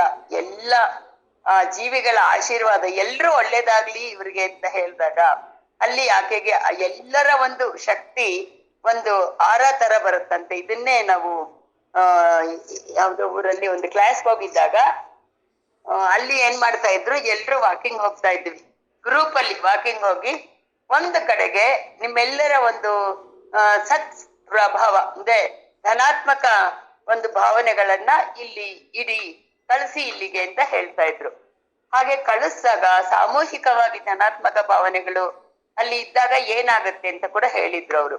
ಅದು ಎಲ್ಲ ಅಲ್ಲೇ ಇರುತ್ತಂತೆ ಶೇಖರಣೆ. ಹಾಗೆ ಯಾರಾದ್ರೂ ಒಂದು ಕೆಲಸ ಮಾಡ್ಬೇಕು, ಒಳ್ಳೆ ಕೆಲಸ ಅಂತ ಬಂದ ತಕ್ಷಣ ಅದು ಅಲ್ಲಿ ಮಾಡೋದಕ್ಕೆ ಪ್ರೇರಣೆಗಳನ್ನ ಕೊಡುತ್ತಂತೆ. ಹಾಗೆ ಸಂಕಲ್ಪ ಶಕ್ತಿಗೆ ಎಷ್ಟು ಶಕ್ತಿ ಇರುತ್ತೆ ನೋಡಿ. ನನ್ಗೆ ಅನ್ನಿಸ್ತು ಅಲ್ಲೇ ನಮ್ಮ ಆಶ್ರಮದಲ್ಲೇ ಯಾಕೆ ಮಾಡ್ಬೇಕಾಗಿತ್ತು, ಎಷ್ಟೊಂದ್ ಜಾಗ ಇತ್ತಲ್ಲ ಅಂತ ಕೇಳಿದ್ರೆ ಅಲ್ಲೆಲ್ಲೋ ಧನಾತ್ಮಕ ಶಕ್ತಿಗಳ ಒಂದು ಪ್ರಭಾವ ಯಾವ ಮಹಾತ್ಮರ ಒಂದು ಭಾವನೆಗಳಿಂದ ಸಂಕಲ್ಪದಿಂದ ಬಂದಿತ್ತು ಗೊತ್ತಿಲ್ಲ, ಅಲ್ಲೇ ಮಾಡೋದಿಕ್ಕೆ ಪ್ರೇರಣೆಯಾಗಿ ಅಲ್ಲಿ ಮಾಡಿದೀವಿ. ಹಾಗೆ ಎಲ್ಲರ ಒಂದು ಧನಾತ್ಮಕ ಶಕ್ತಿ ಇವ್ರು ಒಳ್ಳೇದಾಗ್ಲಿ ಅನ್ನೋ ಪ್ರೇರಣೆ, ಭಾವನೆ, ಹರಕೆ, ಹಾರೈಕೆ ಹರಕೆ ಎಲ್ಲವೂ ಆ ಒಂದು ಜೀವಿಯ ಮೇಲೆ ಹೆಚ್ಚಿನ ಪ್ರಭಾವ ಬೀರುತ್ತೆ. ಆದ್ರಿಂದಾನೇ ಈ ಒಂದು ಪುಂಸವನ ಸಂಸ್ಕಾರ ಅನ್ನೋದನ್ನ ಮಾಡ್ತಾರೆ. ಯಾಕೆ ಅಂತ ಹೇಳಿದ್ರೆ ಗರ್ಭಿಣಿ ಸ್ತ್ರೀಯರು ಅವರು ಏನೇ ಮಾಡಿದ್ರು ಕೂಡ ಯಾವತ್ತೂ ಅವರು ಕೂಡ ಮಾನಸಿಕವಾಗಿ ಯಾವುದೇ ಒಂದು ಋಣಾತ್ಮಕ ಭಾವನೆಗಳು ಇರಬಾರ್ದಂತೆ ಅವ್ರ ಹತ್ರ. ಯಾಕೆ ಅವಾಗ ಯಾವಾಗ್ಲೂ ಧನಾತ್ಮಕ ಭಾವನೆಗಳು. ಈ ಕೆಲವು ಸಾರಿ ಮಗುವಿನ ಒಂದು ಇದು ಜಾಸ್ತಿ ಇದ್ರೆ ಅದರಿಂದ ತಾಯಿಗೆ ಬರುತ್ತಂತೆ ಆ ಭಾವನೆಗಳು, ಅಥವಾ ತಾಯಿ ಪ್ರೇರಣೆ ಜಾಸ್ತಿ ಇದ್ರೆ, ತಾಯಿಯ ಬಲ ಜಾಸ್ತಿ ಇದ್ರೆ ತಾಯಿಯಿಂದ ಮಗುಗ್ ಬರುತ್ತಂತೆ. ಹಾಗೆ ಇವಾಗ ನೋಡಿ, ನಾವು ಅಷ್ಟೇ ಎಲ್ಲಾದ್ರೂ ಹೋದಾಗ ಇಬ್ಬರು ಸೇರಿರ್ತೀವಿ ಅಂತ ಇಟ್ಕೊಳ್ಳಿ, ಒಬ್ರು ಲೌಕಿಕ ಜೀವಿಗಳು, ಇನ್ನೊಬ್ರು ಸಾಧಕ ಜೀವಿಗಳು, ಸಾಧನೆ ಮಾಡಿರೋ ಅಂತವ್ರು ಇಬ್ಬರು ಸೇರಿದಾಗ ಲೌಕಿಕದವ್ರನ್ನ ಅವ್ರಿಗಿಂತ ಇವ್ರ ಪ್ರಭಾವಯುತವಾಗಿದ್ರೆ ಆ ಒಂದು ಹಂತಕ್ಕೆ ಇವ್ರನ್ನ ಕರ್ಕೊಂಡು ಹೊರಟೋಗ್ತಾರೆ. ಅವರ ಒಂದು ಸ್ಥಿತಿಗೆ, ಆಧ್ಯಾತ್ಮಕ್ಕೆ ಬನ್ನಿ, ಏನ್ರಿ ಇದೆ ಲೌಕಿಕದಲ್ಲಿ ಬಿಡ್ರಿ ಸಾಕು, ಯಾಕೆ ಯೋಚನೆ ಮಾಡ್ತೀರಾ ಅಂತ ಅವ್ರನ್ನ ಈ ಸ್ಥಿತಿಗೆ ಕರ್ಕೊಂಡು ಹೊರಟೋಗ್ತಾರೆ. ಹಾಗೆ ಯಾರ ಪ್ರಭಾವ ಹೆಚ್ಚಾಗಿರುತ್ತೋ ಇನ್ನೊಬ್ಬರನ್ನ ಆ ಸ್ಥಿತಿಗೆ ಕರ್ಕೊಂಡು ಹೊರಟೋಗ್ತಾರೆ. ಅಥವಾ ಕೆಲವ್ರು ಏನ್ ಮಾಡಿರ್ತಾರೆ, ಸ್ವಲ್ಪ ತಿಳ್ಕೊಂಡಿರೋದು ಅಷ್ಟು ಗಟ್ಟಿಯಾಗಿರಲ್ಲ ಅಂದಾಗ ಲೌಕಿಕ ವಿಚಾರ ಮಾಡೋರು ಇವ್ರನ್ನ ಹೇಳ್ಕೊಂಡ್ ಬಿಡ್ತಾರೆ. ಬಿಡ್ರಿ ಅದು ಏನಿದೆ, ನೀವು ದಿನ ಕೇಳ್ತಾ ಇರ್ತೀರಲ್ಲ ಅಷ್ಟೇ ಅಲ್ವಾ, ಬನ್ನಿ ಇವತ್ತು ಫಿಲಮ್ಗೆ ಹೋಗೋಣ ಅಥವಾ ಅಲ್ಲಿ ಮಾತಾಡೋಣ, ಏನೋ ಒಂದು ಹೇಳಿದಾಗ ಇವ್ರಿಗೆ ಅದು ಸರಿ ಅನಿಸುತ್ತೆ. ಹೀಗೆ ಇಲ್ಲಿ ನಮ್ಮೆಲ್ಲರ ಒಂದು ಧನಾತ್ಮಕ ಭಾವನೆಗಳು ಆ ಮಗುವಿನ ಮೇಲೆ ಏನು ಇದು ಆ ಮಗುವಿನ ಮೇಲೆ ಏನ್ ಮಾಡುತ್ತೆ, ಎಲ್ಲವೂ ಒಳಗೊಂಡು ಆ ಮಗುವಿನಲ್ಲಿ ಒಳ್ಳೊಳ್ಳೆ ಭಾವನೆಗಳನ್ನ, ಅವರಲ್ಲಿ ನಿಶ್ಚಿಂತೆಯಾಗಿರುವಂಥದ್ದು, ನಿರ್ಮಲ ಮನಸ್ಸುಳ್ಳವರಾಗಿ ಆ ಮಗು ಯಾವುದೇ ಒಂದು ಭಾವನೆಯನ್ನ, ಸಂಕಲ್ಪ ಶಕ್ತಿಯನ್ನ ಮಾಡಿದ್ರೆ ಹೇಗಿರುತ್ತೋ ಅಂತಹ ಒಂದು ಶಕ್ತಿ ಆ ಮಗುವಿಗೆ ಬರುತ್ತೆ. ಇದರಿಂದಾನೇ ಅಲ್ವಾ ಅಂತಹ ಹಿರಣ್ಯಕಶಿಪುವಿಗೆ ಅವನ ಬೀಜ ಭಕ್ತ ಪ್ರಹ್ಲಾದ ಆದ್ರೂ ಕೂಡ ಇವನ್ ಹೆಂಗಪ್ಪ ಭಕ್ತನಾದ ಅಂತ ಅಂದ್ರೆ ನಾರದನ ಒಂದು ಮಂತ್ರ ಪ್ರಭಾವ, ಅವನ ಹಾರೈಕೆಯ ಪ್ರಭಾವ, ಅವನ ಒಂದು ಹರಕೆ ಹಾರೈಕೆ ಜೊತೆಗೆ ಅವನ ಮಂತ್ರ ಪಠನ, ಅವನಿಗೆ ಮಂತ್ರದ ಉಪದೇಶ ಎಲ್ಲನೂ ಸೇರಿ ಆ ಮಗುವಿನಲ್ಲಿ ಆ ಭಕ್ತಿ ಭಾವ ಅಷ್ಟೊಂದು ಜಾಸ್ತಿ ಆಗುತ್ತಂದ್ರೆ ಆ ಮಗುವು ಹೇಗಿರುತ್ತೆ ಅಂದ್ರೆ ಒಂದು ಒಡವೆನ ಯಾವ ರೀತಿ ಬೇಕಾದ್ರೂ ನಾವು ಬದಲಾವಣೆ ಮಾಡ್ಕೊಳ್ಬಹುದು, ಚಿನ್ನ ಇದ್ರೆ ಅದನ್ನ ಕರಗಿಸಿದಾಗ. ಹಾಗೆ ಅದು ಪೂರ್ಣವಾದಂತಹ ಒಂದು ಸ್ಥಿತಿಯಲ್ಲಿರುತ್ತೆ. ಯಾವುದು ಯಾವ ರೀತಿ ಬೇಕಾದ್ರೂ ಅದನ್ನ ಬದಲಾಯಿಸ್ಕೊಳ್ಬಹುದು, ಯಾವ ರೀತಿ ಬೇಕಾದ್ರೂ ಆ ಮಗುವನ್ನ ಜೀವಂತ ಶಿಶುವನ್ನು ಕೆತ್ತಬಲ್ಲ ಶಿಲ್ಪಿ ಹೆಣ್ಣು ಅಂತ ಹೇಳ್ತೀವಲ್ಲ, ಯಾವ ಮೂರ್ತಿ ರೂಪದಲ್ಲಾದ್ರೂ ಆ ಮಗುವನ್ನ ಸೃಷ್ಟಿ ಮಾಡ್ಬೋದು ಅನ್ನೋದಕ್ಕೆ ಇದೆಲ್ಲ ಇಲ್ಲಿ ರಾಜೇಶ್ವರಿ ಅವರು ಬಹಳ ಚೆನ್ನಾಗಿ ವರ್ಣನೆ ಮಾಡಿದ್ದಾರೆ. ಆ ಒಂದು ಸಮಯದಲ್ಲಿ ಅವರ ಭಾವನೆ ಹೇಗಿರ್ಬೇಕು, ಎಲ್ಲರ ಹರಕೆ ಹೇಗಿರ್ಬೇಕು, ಸದಾಕಾಲ ಒಳ್ಳೆ ವಿಚಾರಗಳನ್ನೇ ಕೇಳ್ಬೇಕು, ಒಳ್ಳೆ ಮಹಾತ್ಮರ ದರ್ಶನ ಆಗ್ಬೇಕು, ಇದನ್ನೆಲ್ಲ ಇಲ್ಲಿ ಹೇಳ್ಕೊಂಡು ಬಂದಿದ್ದಾರೆ. ಹೀಗೆ ಒಂದು ಪುಂಸವನ ಸಂಸ್ಕಾರ ಆದ್ಮೇಲೆ ಅವರಿಗೆ ಒಂದೇ ಒಳ್ಳೆ ಸ್ಪಂದನಗಳು. ಇವಾಗ ನೋಡಿ, ನಾವು ರೇಖೆ ಹಾಕ್ತಿವಿ ಗರ್ಭವತಿಯರಿಗೆ, ರೇಖೆ ಹಾಕಿದಾಗ ಅವರಲ್ಲಿ ಕಣ್ಮುಚ್ಕೊಳ್ಳಿ ಅಂತ ಹೇಳ್ತೀವಿ. ಕಣ್ಮುಚ್ಕೊಂಡು ನೀವು ಸುಮ್ನೆ ಓಂಕಾರ ಮಾಡ್ತಾ ಇರಿ ಅಂತ. ಆ ರೇಖೆ ಹಾಕದ್ಮೇಲೆ ಅವ್ರಿಗೆ ಏನೋ ಒಂದ್ ರೀತಿ ಪುಳಕಿತ ಆದಂಗಾಯ್ತು ಅಂತ ಹೇಳ್ತಾರೆ. ಒಳ್ಳೆ ಸಂಸ್ಕಾರ ಆ ಮಗುವಿಗೂ ಬರುತ್ತೆ ಅನ್ನೋ ಒಂದ್ ಭಾವದಿಂದ ನಾವೆಲ್ಲ 7 ತಿಂಗಳಾದಾಗ ಇಲ್ಲಿ ಗ್ರೂಪ್ ಅಲ್ಲಿ ಕಲ್ತಿದ್ವಿ ರೇಖೆ, ಅದನ್ನು ಹಾಕ್ತಿವಿ. ಹಾಗೆ ಯಾವ್ಯಾವ ರೀತಿ ನಾವು ಬೇಕಾದ್ರೂ ಮಾಡ್ಬೋದು. ಒಟ್ಟಲ್ಲ ಮಗುವಿನಲ್ಲಿ ಒಳ್ಳೆ ಸಂಸ್ಕಾರ ಬರ್ಬೇಕು. ಅದಕ್ಕೋಸ್ಕರ ಎಲ್ಲರ ಹರಕೆ, ಎಲ್ಲರ ಒಂದು ಗಾಢವಾದ ವಿಷಯ ಅಂದ್ರೆ ಗಾಢವಾದ ಪ್ರೇಮ, ಪ್ರೀತಿ, ಆದರ ಇದೆಲ್ಲ ಇರುತ್ತೆ. ಜೊತೆಗೆ ಒಳಗಡೆ ಇರುವಂತಹ ಸತ್ಶಕ್ತಿ ಯಾವುದು? ಆ ಕನ್ಯಕಾ ಪರಮೇಶ್ವರಿ ವಾಸವಿ ಅಂದ್ರೆ ಆಕೆ ಜಗನ್ಮಾತೆ. ಆಕೆಯೇ ಇಲ್ಲಿ ಈ ಉದರದಲ್ಲಿ ಗೋಚರಿಸ್ತಾ ಇದ್ದಾಳೆ, ಬೆಳೀತಾ ಇದ್ದಾಳೆ. ಅಂತ ಒಂದು ಶಕ್ತಿ ಇದ್ದಾಗ ಈಕೆಗೆ ಎಲ್ಲಾ ರೀತಿಯಾದಂತಹ, ನೋಡಿ ನಮ್ಗೆ ದೈವದ ಒಂದು ನಮ್ಮ ವಿಶ್ವಾಸ ಇದ್ರೆ, ಎಲ್ಲಾದ್ರೂ ಹೋದಾಗ ದೈವದ ಮೇಲೆ ನಮ್ಗೆ ಅಷ್ಟೊಂದು ಪ್ರೀತಿ ಇದ್ರೆ ಎಲ್ಲಾ ಕೆಲ್ಸಗಳು ಎಷ್ಟು ಬೇಗ ನಮ್ಗೆ ಅಲ್ಲಿ ಜೊತೆಗೂಡಿ ಆಗತ್ತೆ. ಹಾಗೆ ಈಕೆಯ ಮನಸ್ಸಿನಲ್ಲಿ ಏನಾಗುತ್ತೋ ಎಲ್ಲವೂ ಹಾಗೆ ನಡೀತಾ ಇದೆ. ಅಂತಹ ಚೈತನ್ಯ ಶಕ್ತಿಯನ್ನು ಗರ್ಭದಲ್ಲಿ ಧರಿಸಿದ ಕುಸುಮಾಂಬೆ ಎಷ್ಟು ಅದೃಷ್ಟವಂತಲು ಹೇಳಿ. ಆದ್ರಿಂದ ನಾವು ಇಂತಹ ಮಾತೆಗೆ ಯಾವ ರೀತಿ ಎಲ್ರು ಕೊಡ್ತಾ ಇದ್ದಾರೆ ಅಂತ ವೀಕ್ಷಿಸಿದಾಗ ನಾವು ಮುಂದೆ ಇಲ್ಲಿ ಯಾವ ರೀತಿ ತಗೊಳ್ಬೇಕು ಇದನ್ನ ಅನ್ನೋದನ್ನ ನಾವು ಆಲೋಚಿಸ್ಬೇಕಾಗುತ್ತೆ. ಯಾವುದೇ ಒಂದು ವಿಷಯ ಇನ್ನೊಂದು ಅದ್ರಲ್ಲಿ ಏನ್ ಹೇಳಿದ್ದಾರೆ, ಇಲ್ಲಿ ನಾವೇನಾದ್ರೂ ಅಳವಡಿಸ್ಕೊಳ್ಳೋದಕ್ಕಾಗತ್ತಾ ಅಕ್ಕ, ಅನ್ನೋದನ್ನ ನಾವು ತಿಳ್ಕೊಂಡು ಮಾಡ್ಬೇಕು. ಇಲ್ಲಿ ಇನ್ನೊಂದು ಗಮನಿಸ್ಬೇಕಾಗಿರೋದು ಏನಪ್ಪ ಅಂದರೆ, 3ನೇ ತಿಂಗಳಲ್ಲಿ ಪುಂಸವನ ಮಾಡ್ತಾರಲ್ಲ, ಆ ಪುಂಸವನ ಮಾಡುವಾಗ ಆಕೆಯ ಕುಸುಮಾಂಬೆಯ ತಲೆ ಮೇಲೆ, ಶಿರಸ್ಸಿನ ಮೇಲೆ ತನ್ನ ಕರವನ್ನು ಇಡಿಸ್ಬಿಟ್ಟು ಆ ನವಮಾಸಗಳನ್ನು ತುಂಬಿದ ಬಳಿಕ ನಮಗೆ ಪ್ರಸವವಾಗಲಿ ಅಂದರೆ ಪೂರ್ಣ ಏನಿದೆಯೋ ಆ ಒಂದು ನಿಯಮದಲ್ಲಿ ಆಗಲಿ, ಆ ಯಾವ ರೀತಿ ಗರ್ಭದಲ್ಲಿ ಫುಲ್ಲು ಬೆಳಿಬೇಕೋ ಮಗು, ಆ ಬೆಳೆದು ನಂತರ ಭೂಮಿಗೆ ಬರಲಿ. ಹಾಂ, ಅದು ಹೇಳ್ತೀಯ ನೀನು ಜ್ಯೋತಿ? ಹೇಳಮ್ಮ, ಏನೇನ್ ಬೇಕು ಹೇಳಿ. ಅದೇ ನವಮಾಸಗಳು ತುಂಬಿದ ಬಳಿಕ ನಿನಗೆ ಪ್ರಸವವಾಗಲಿ, ಬಿದಿಗೆಯ ಚಂದ್ರನನ್ನು ವೃದ್ಧಿಯಾದಂತೆ ಸಮುದ್ರವು ಹೊಮ್ಮುವಂತೆ ನಿನ್ನ ಗರ್ಭವು ಬೆಳೆಯಲಿ, ಆಯುಷ್ಯು, ಬ್ರಹ್ಮತೇಜಸ್ಸು ಮತ್ತು ಪರಾಕ್ರಮಗಳಿಂದ ಕೂಡಿದ ಮಗುವು ಹುಟ್ಟಲಿ, ನೀನು ಬದುಕಿದ್ದು ಶಿಶುವಿನ ಸ್ಥಿತಿ ಮತ್ತು ಪ್ರಗತಿಯನ್ನು ನೋಡುವಂತೆ ಪರಮಾತ್ಮನು ಕಾಪಾಡಲಿ. ಇದರ ಅರ್ಥ ಕ್ಲೀನಾಗಿ ಹೇಳಿ. ಹಾಂ, ಗರ್ಭಾವಸ್ಥೆ ಮಗು ಭೂಮಿ ಬರೋವರೆಗೂ ಎಷ್ಟು ಹೊರೆ ಜವಾಬ್ದಾರಿ ಇರುತ್ತೆ. ಮಗುಗೆ ಯಾವ ತರ ಸಂರಕ್ಷಣೆ ಮಾಡ್ಬೇಕಾಗುತ್ತೆ, ಬಾಹ್ಯ ರೀತಿಯಲ್ಲಾಗ್ಲಿ ಆಂತರಿಕ ರೀತಿಯಲ್ಲಿ. ಆಂತರಿಕ ರೀತಿಯಲ್ಲಿ ನಾವು ಚಿಂತನೆ ಮಾಡ್ತಿದ್ದೀವಿ, ಪುಂಸವನ, ಶ್ರೀಮಂತ, ಆತರ ಒಳ್ಳೆ ಸಂಸ್ಕಾರಗಳು ಮಗು ಕೊಡೋದು. ಆಚೆ ಬಾಣಂತಿಗೆ ಹೇಗೆ ಆರೋಗ್ಯಕರವಾದ ಆಹಾರ, ಶುದ್ಧವಾದ ವಾತಾವರಣ, ಸ್ವಚ್ಛವಾದ ಆಹಾರ, ಉಡುಗೆ ತೊಡುಗೆ, ವ್ಯವಹಾರ ಎಲ್ಲಾನು ಬಹಿರ್ ಅಂತರ್ ಎರಡೂ ಶೌಚ ಕಾಪಾಡಿ ಮಗು ಪೂರ್ಣವಾಗಿ ಆರೋಗ್ಯಪೂರ್ಣವಾಗಿ ಬೆಳೆಯಕ್ಕೆ ಆಗಾಗ ಈಗ ಡಾಕ್ಟರ್ಸ್ ತೋರಿಸ್ತೀವಿ. ಆಗ್ಲೂ ವೈದ್ಯರು ಇರ್ತಿದ್ರು ಅನ್ಸುತ್ತೆ. ವೈದ್ಯೋಪಚಾರ, ವೈದ್ಯೋಪಚಾರಗಳು, ಔಷಧಿಗಳು ಹಾಕದಲ್ಲಿ ಅವೆಲ್ಲ ಮಗು ದಷ್ಟಪುಷ್ಟವಾಗಿ ಆರೋಗ್ಯವಾಗಿ ಬೆಳಿಕ್ ಬೇಕಾದ ಎಲ್ಲಾ ತರ ಪ್ರಯತ್ನಗಳು ಮಾಡಿ ಮಗು ಸಮುದ್ರ ಹೆಂಗ್ ಉಕ್ಕುತ್ತ ಹಂಗೆ ಇದ್ರೆ ಪೂರ್ಣಾವಧಿಯಲ್ಲಿ ಮಧ್ಯೆ ಯಾವ ತರನೂ ತೊಂದರೆ ಆಗಲಿ ತಾಯಿಗಾಗ್ಲಿ ಮಗುಗಾಗ್ಲಿ ಪೂರ್ಣ ಅವಧಿ, ನವಮಾಸ ಅಂತೀವಿ, 9 ತಿಂಗಳು ಅಂತಲೂ ಹೇಳ್ತೀವಿ, ಆಮೇಲೆ 10 ತಿಂಗಳು ಒತ್ತು ಅಂತಾನೂ ಹೇಳ್ತೀವಿ. ಅದ್ ಯಾಕೆ 10 ಹೇಳ್ತಾರೆ 9 ಹೇಳ್ತಾರೆ, ನನ್ಗೆ ಇವಾಗ್ಲೂ ಒಂದು ಡೌಟ್ ಇದೆ. 10 ತಿಂಗಳು ಎತ್ತು ಅಂತಾನೂ ಉಪಯೋಗಿಸ್ತೀವಿ ಆಡು ಭಾಷೆಲಿ.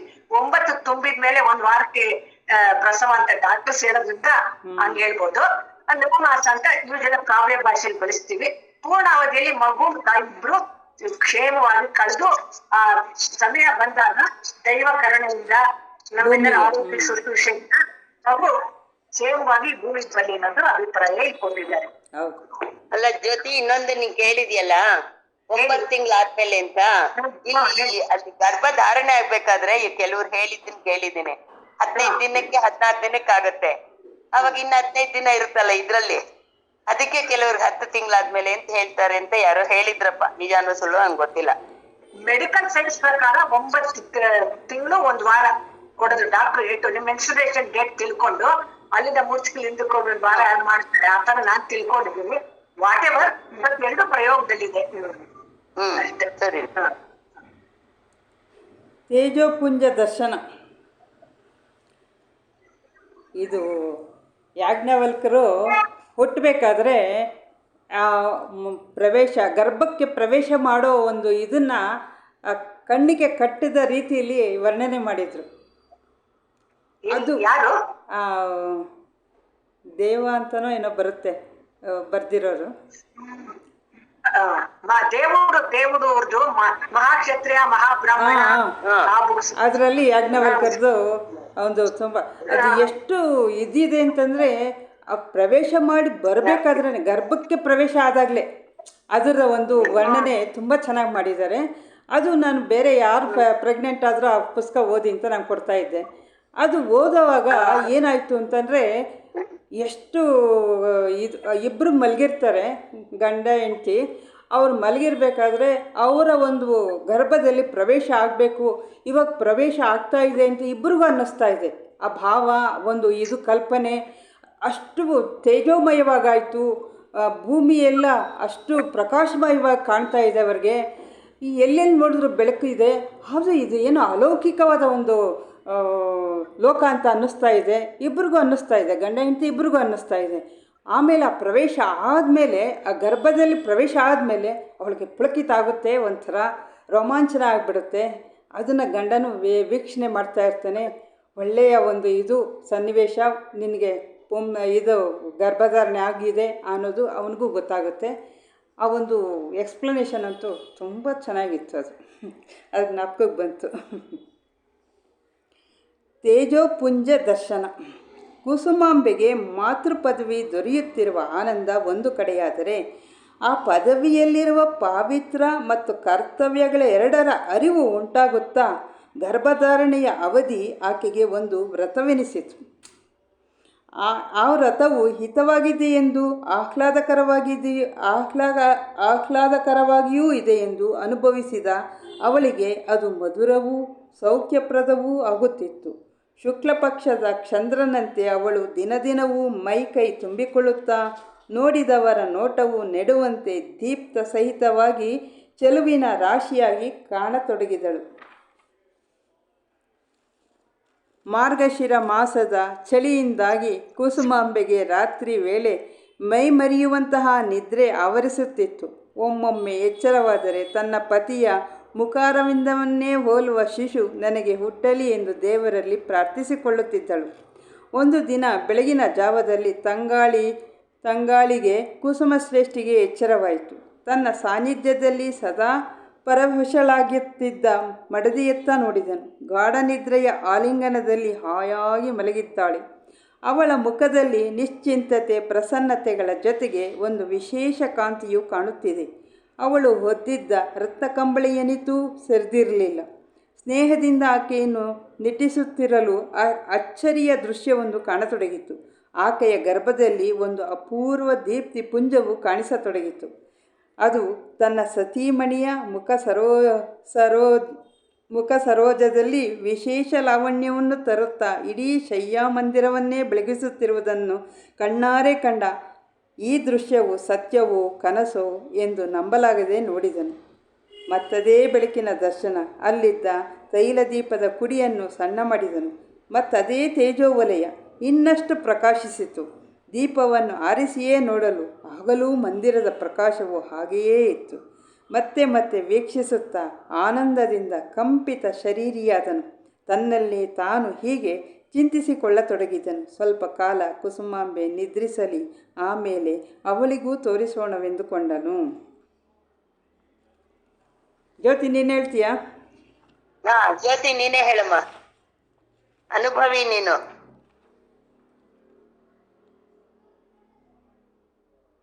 ಏನ್ ಅನುಭವನೂ ಇಲ್ಲಪ್ಪ. ತುಂಬಾ ಕಾವ್ಯಮಯವಾಗಿ ರಮ್ಯವಾಗಿ ಚಿತ್ರಣ ಮಾಡಿದ್ದಾರೆ. ಕಾವ್ಯ ಭಾಷೆಯಲ್ಲಿ ಚಿಕ್ಕಮ್ಮ ತುಂಬಾ ಕಾವ್ಯ ಭಾಷೆಯಲ್ಲಿ ಹೇಳಿದ್ದಾರೆ. ಅದು ದೈವಿ ಆತ್ಮಗಳನ್ನ ಬರ್ಬೇಕದು. ದೈವಿ ತೇಜಸ್ತಾನೆ ಭೂಲೋಕದಲ್ಲಿ ಅವತಾರ ಮಾಡ್ತಿರೋದು. ಅದು ಎರಡು, ಒಂದಲ್ಲ ಎರಡಲ್ಲ. ಅವನು ಹಂಗೆ ಹೆಂಡತಿ ಎಂತ ಗರ್ಭಿಣಿಯರು ಅಷ್ಟೇ ಹೊಸ ಕಡೆ ಬರುತ್ತೆ.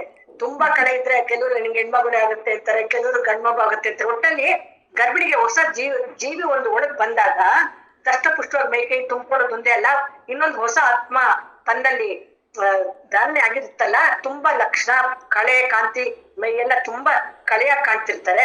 ಇನ್ನು ದೈವಿ ಕಳೆ, ಆ ಮೊದಲೇ ರಾಜ ದಂಪತಿಗಳು, ಆಕೆನು ಲೋಕೋತ್ತರ ಚೆಲುವೆ, ಕುಸುಮ ಶ್ರೇಷ್ಠನು ತುಂಬಾನೇ ಚೆಲುವ. ನನ್ ಗಂಡದ ತರ ಮಗು ಹುಡ್ಲಿರ್ತಾರೆ, ಹೆಂಡತಿ ಆಸೆ ಪಡ್ತಿರ್ತಾಳೆ. ಹೆಂಡತಿ ಸುಂದರಿ ಆದ್ರೆ ಅಮ್ಮನ ಹೆಂಡತಿ ತರ ಮಗು ಹುಡ್ಲಿ ಅಂತ ಗಂಡ ಆಸೆ ಪಡೋದು ಸಹಜ. ಈ ಟೈಮಲ್ಲಿ ಮಲಗಿರ್ತಾಳೆ. ಸುಖವಾಗಿ ಮಲಗಿದಾಗ ಹೆಂಡತಿ ಮುಖನೇ ನೋಡ್ತಾ ಇರ್ತಾಳೆ. ಒಂಥರ ಅಲೌಕಿಕ ದಿವ್ಯವಾದ ತೇಜಸ್ಸು ಅವನಿಗೆ ಕಾಣುತ್ತೆ ಹೆಂಡತಿ ಮುಖದಲ್ಲಿ. ಹಾಗೆ ನೋಡ್ತಾ ಇದ್ದಾಗ ಒಂದು ತೇಜಪುಂಜ ದರ್ಶನ, ಯಾವುದೋ ಒಂದು ತೇಜಸ್ಸು, ಅಲೌಕಿಕವಾದ ದಿವ್ಯವಾದ ತೇಜಸ್ಸು ಗರ್ಭದೊಳಗೆ ಬಂದಲ್ಲೆಲ್ಲ ರೂಮ್ ತುಂಬಾ ತುಂಬ್ಕೊಂಡಂಗೆ ಕಾಂತಿಮಯವಾಗಿ ಕಾಣುತ್ತೆ. ಅಯ್ಯೋ ಇದೇನ್ ಕನಸ ಭ್ರಮೆನ ಈ ತರ ದರ್ಶನ ಆಗ್ತಿದೆಯಲ್ಲ ಅಂತ ಅವನಿಗೆ ಸೋಜಿಗಾಗಿ ನೋಡೋಣ ಅಂತ ರೂಮ್ದು ಮಂದ ಪ್ರಕಾಶ ಇರ್ತಲ್ಲ, ಇನ್ನೂ ಮಂದವಾಗಿ ಬೆಳಕನ್ ಮಾಡಿದಾಗ್ಲೂ ಕೂಡ ಆ ತೇಜಸ್ಸು ಪ್ರಕಾಶಮಯವಾಗಿ ಹೊಳೆಯುತ್ತಿರುತ್ತೆ. ಆ ಅಲೌಕಿಕ ಅನುಭವ ಅವನಿಗೆ ತುಂಬಾ ಪುಳಕಿತನಾಗಿ ಮಾಡುತ್ತೆ. ಈ ಸಂತೋಷ ನನ್ನ ಹೆಂಡತಿಗೂ ತೋರಿಸಿ ಅವಳ ಜೊತೆನೂ ಹಂಚ್ಕೋಬೇಕು ಅಂತ ಮನ್ಸಲ್ಲಿ ಅಂದ್ಕೊಂಡು ಪಾಪ ಮಲಗಿದ್ದಾಳೆ. ಅವಳೆದ್ಮೇಲೆ ಈ ದಿವ್ಯವಾದ ಅನುಭವನ ಅವಳಿಗೂ ಅನುಭೂತಿನ ಮಾಡ್ಸೋಣ ಅಂತ ಆನಂದದಿಂದ ರೋಮಾಂಚನ ಆಗುತ್ತೆ ಅವ್ನಿಗೆ ಅಷ್ಟೇ. ಇದೆಲ್ಲ ಸುಲಭವಾದ ವಾಕ್ಯಗಳೇ ಮತ್ತೆ ಅದನ್ನ ಮಾಡೋದ್ ಬೇಡ. ಕಷ್ಟವಾದ ಸಾಧನೆ ಭಾಗ ಇರುವಾಗ ಜಾಸ್ತಿ ಎಕ್ಸ್ಪ್ಲೈನ್ ಮಾಡೋಣ. ಇದು ಓದ್ತಿದ್ದಾಗ್ಲೇ ಅರ್ಥ ಆಗಂತದ್ದನ್ನ ಹೆಚ್ಚು ವಿವರಣೆ ಬೇಡ. ಮುಂದಕ್ಕೆ ಹೋಗೋಣವಾ? ಓದಿ. ಪುರುಷರಾಗಲಿ ಅಥವಾ ಅವತಾರ ಪುರುಷರಾಗಲಿ ಮಹಾಮಹಿಮರಾಗಲಿ, ಕಲವ್ರೆ ಅವತಾರ ಪುರುಷರಾಗಲಿ. ಮ್ಯೂಟ್ ಆಗಿದ್ದೀರಾ? ಮ್ಯೂಟಲ್ಲಿದ್ದೀನಾ? ಸ್ಪೀಕರ್ ಆನ್ ಮಾಡ್ಕೊಳ್ಳಿ. ಹಾಂ. ಅವತಾರ ಪುರುಷರಾಗಲಿ ಅಥವಾ ಮಹಾಮಹಿಮರಾಗಲಿ ಇಳೆಯಲ್ಲಿ ಅವತರಿಸುವ ಸಂಕಲ್ಪದಿಂದ ಮಾತೃಗರ್ಭ ವಾಸದಲ್ಲಿದ್ದಾಗ ಇಂತಹ ಅಪರೂಪ ದರ್ಶನವಾಗುವುದೆಂಬುದನ್ನು ಋಷಿ ಜನರ ವಾಣಿಯಿಂದ ಕೇಳಿದ್ದೇವಷ್ಟೆ. ಆದರೆ ಇಂದು ನಾನೇ ಕಣ್ಣಾರೆ ಕಂಡು ಧನ್ಯನಾದೆನು. ಇದೆಲ್ಲ ಯಾಗಮಹಿಮೆ, ಕುಸುಮಾಂಬೆಯ ಧರ್ಮನಿಷ್ಠೆಯ ಫಲವೆಂದು ಸ್ವಲ್ಪ ಹೊತ್ತು ತನ್ನೊಳಗೆ ತಾನೇ ಆನಂದಿಸಿದನು. ಅಷ್ಟರಲ್ಲಿ ಭೂಪಾಲನ ಹೃದಯದಲ್ಲಿ ಒಂದು ಎಚ್ಚರಿಕೆಯ ವಿಚಾರ ಮೂಡಿತು. ಅವಳಿಗೆ ನಿದ್ರಾಭಂಗ ಮಾಡುವುದು ಬೇಡವೆಂದುಕೊಂಡು ತಾನೂ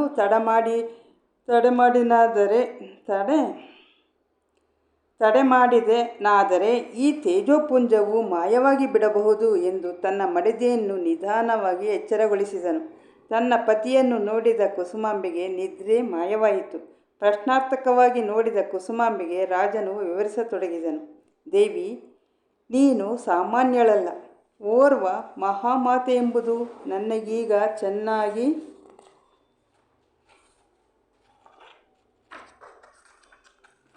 ಅರ್ಥವಾಯಿತು. ನನ್ನ ಮಾತು ಕೇಳು. ಈ ತೇಜೋದರ್ಶನ ಭಾಗ್ಯ ನಿನ್ನಿಂದ ನನಗಾಯಿತು. ನಿನ್ನ ಉದರದ ಕಡೆ ನೋಡಿಕೊಂಡೆಯಾ? ಒಂದು ತೇಜೋಪುಂಜವು ಕಾಣುತ್ತಿದೆ. ಅದರ ಬೆಳಕಿನಲ್ಲೇ ನಾನು ನಿನ್ನನ್ನು, ನೀನು ನನ್ನನ್ನು ನೋಡುತ್ತಿರುವುದು. ಪ್ರಭು, ನೀವು ನುಡಿದಂತೆಯೇ ನನಗೆಲ್ಲವೂ ಕಾಣಿಸುತ್ತಿದೆ. ಆದರೆ ತೇಜೋಪುಂಜದ ಕೇಂದ್ರವು ಮಾತ್ರ ಕಾಣಿಸುತ್ತಿಲ್ಲ. ಇನ್ನೊಮ್ಮೆ ನೋಡಿದೆನು, ಮತ್ತೊಮ್ಮೆ ನೋಡಿದೆನು. ನಮ್ಮ ಮಂದಿರವು ಬೆಳಕಾಗಿರುವುದು ಕಾಣುತ್ತಿದೆ. ಆದರೆ ಆ ಪ್ರಕಾಶಪುಂಜದ ಕೇಂದ್ರವು ಕಾಣುತ್ತಿಲ್ಲ. ನೋಡಿದಿರಾ ಪ್ರಭು, ಆ ಪರಮಾತ್ಮನ ಲೀಲಾ ಚಾತುರ್ಯ. ಆ ತೇಜೋಮೂರ್ತಿಯನ್ನು ಗರ್ಭದಲ್ಲಿ ಧರಿಸುವ ಭಾಗ್ಯವನ್ನು ನನಗಿತ್ತು. ದರ್ಶನ ಭಾಗ್ಯವನ್ನು ನಿಮಗೆ ಮಾತ್ರ ನೀಡಿದ್ದಾನೆ. ಇದೆಲ್ಲ ಯಜ್ಞಫಲವಲ್ಲದೆ ಮತ್ತೇನು ಆಗಿರಲಾರದು.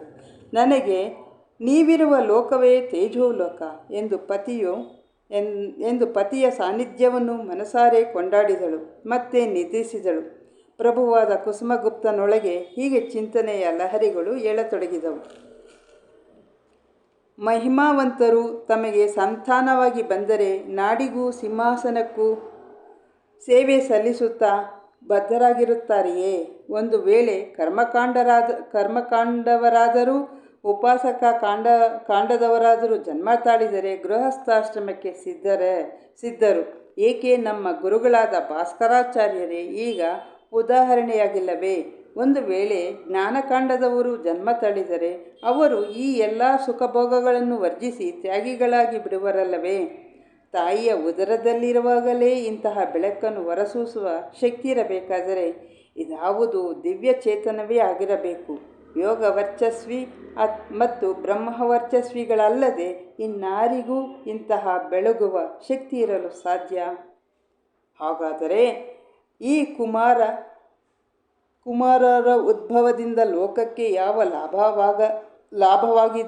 ಲಾಭವಾಗಲಿದೆಯೆಂದು ನಾನು ಕಾದು ನೋಡಬೇಕಷ್ಟೆ. ನಾನಂತೂ ರಾಜಮನೆತನದ ಧರ್ಮಕ್ಕೆ ಕಟ್ಟುಬಿದ್ದು ರಾಜನಾದೆನು. ಆ ಹುಟ್ಟುವ ಶಿಶು ಎಂತಹ ಶಕ್ತಿ ಗುಣ ಸಂಪನ್ನತೆಯಿಂದ ಅವತರಿಸುವುದೋ ಅರಿಯೆ. ಪ್ರವೃತ್ತಿ ಮಾರ್ಗದಲ್ಲಾದರೂ ನಡೆಯಲಿ, ನಿವೃತ್ತಿ ಮಾರ್ಗದಲ್ಲಾದರೂ ನಡೆಯಲಿ, ನಾನೆರಡಕ್ಕೂ ಸಿದ್ಧನಾಗಿಯೇ ಇರುವೆ. ಆ ಹುಟ್ಟಿದ ಶಿಶು ಜನಕ ಅಶ್ವಪತಿಗಳಂತಿದ್ದರೆ ಚೆನ್ನಲ್ಲವೇ? ಇದೇನು ನನ್ನ ಮನದಾಸೆ. ಅವರು ಎಂತಾದರೂ ಚೆನ್ನ ಅಲ್ಲವೇ? ಮಹಾಮಹಿಮರಾಗಿದ್ದರೆ ಸಾಕು. ಬ್ರಹ್ಮಜ್ಞಾನಿಗಳು ಅಸಾಮಾನ್ಯ ಜೀವನ ನಡೆಸಲು ಶಕ್ತರು. ಬ್ರಹ್ಮಜ್ಞಾನಿಗಳಾಗಿಯೂ ಜನಕ ಅಶ್ವಪತಿಗಳು ರಾಜ್ಯವಾಳಿದ್ದುಂಟು. ಯೋಗೇಶ್ವರನಾದ ಕೃಷ್ಣನು ಲೋಕ ಆಕರ್ಷಕ ಲೀಲಾ ವಿನೋದ ವಿಶೇಷಗಳಿಂದ ಜಗತ್ತಿಗೆ ಆನಂದ ಜ್ಞಾನಗಳ ವರ್ಷಗರೆದನಲ್ಲವೇ? ಎಂತಹ ಮಗುವಾದರೂ ಆಗಲಿ, ಆ ಶಿಶು ತನ್ನ ಲೋಕೋತ್ತರ ಮಹಿಮೆಯಿಂದ ತನ್ನ ಕುಲವನ್ನು ಪಾವನಗೊಳಿಸಿ ಲೋಕಹಿತ ಚಿಂತಕನಾದರೆ ಸಾಕು.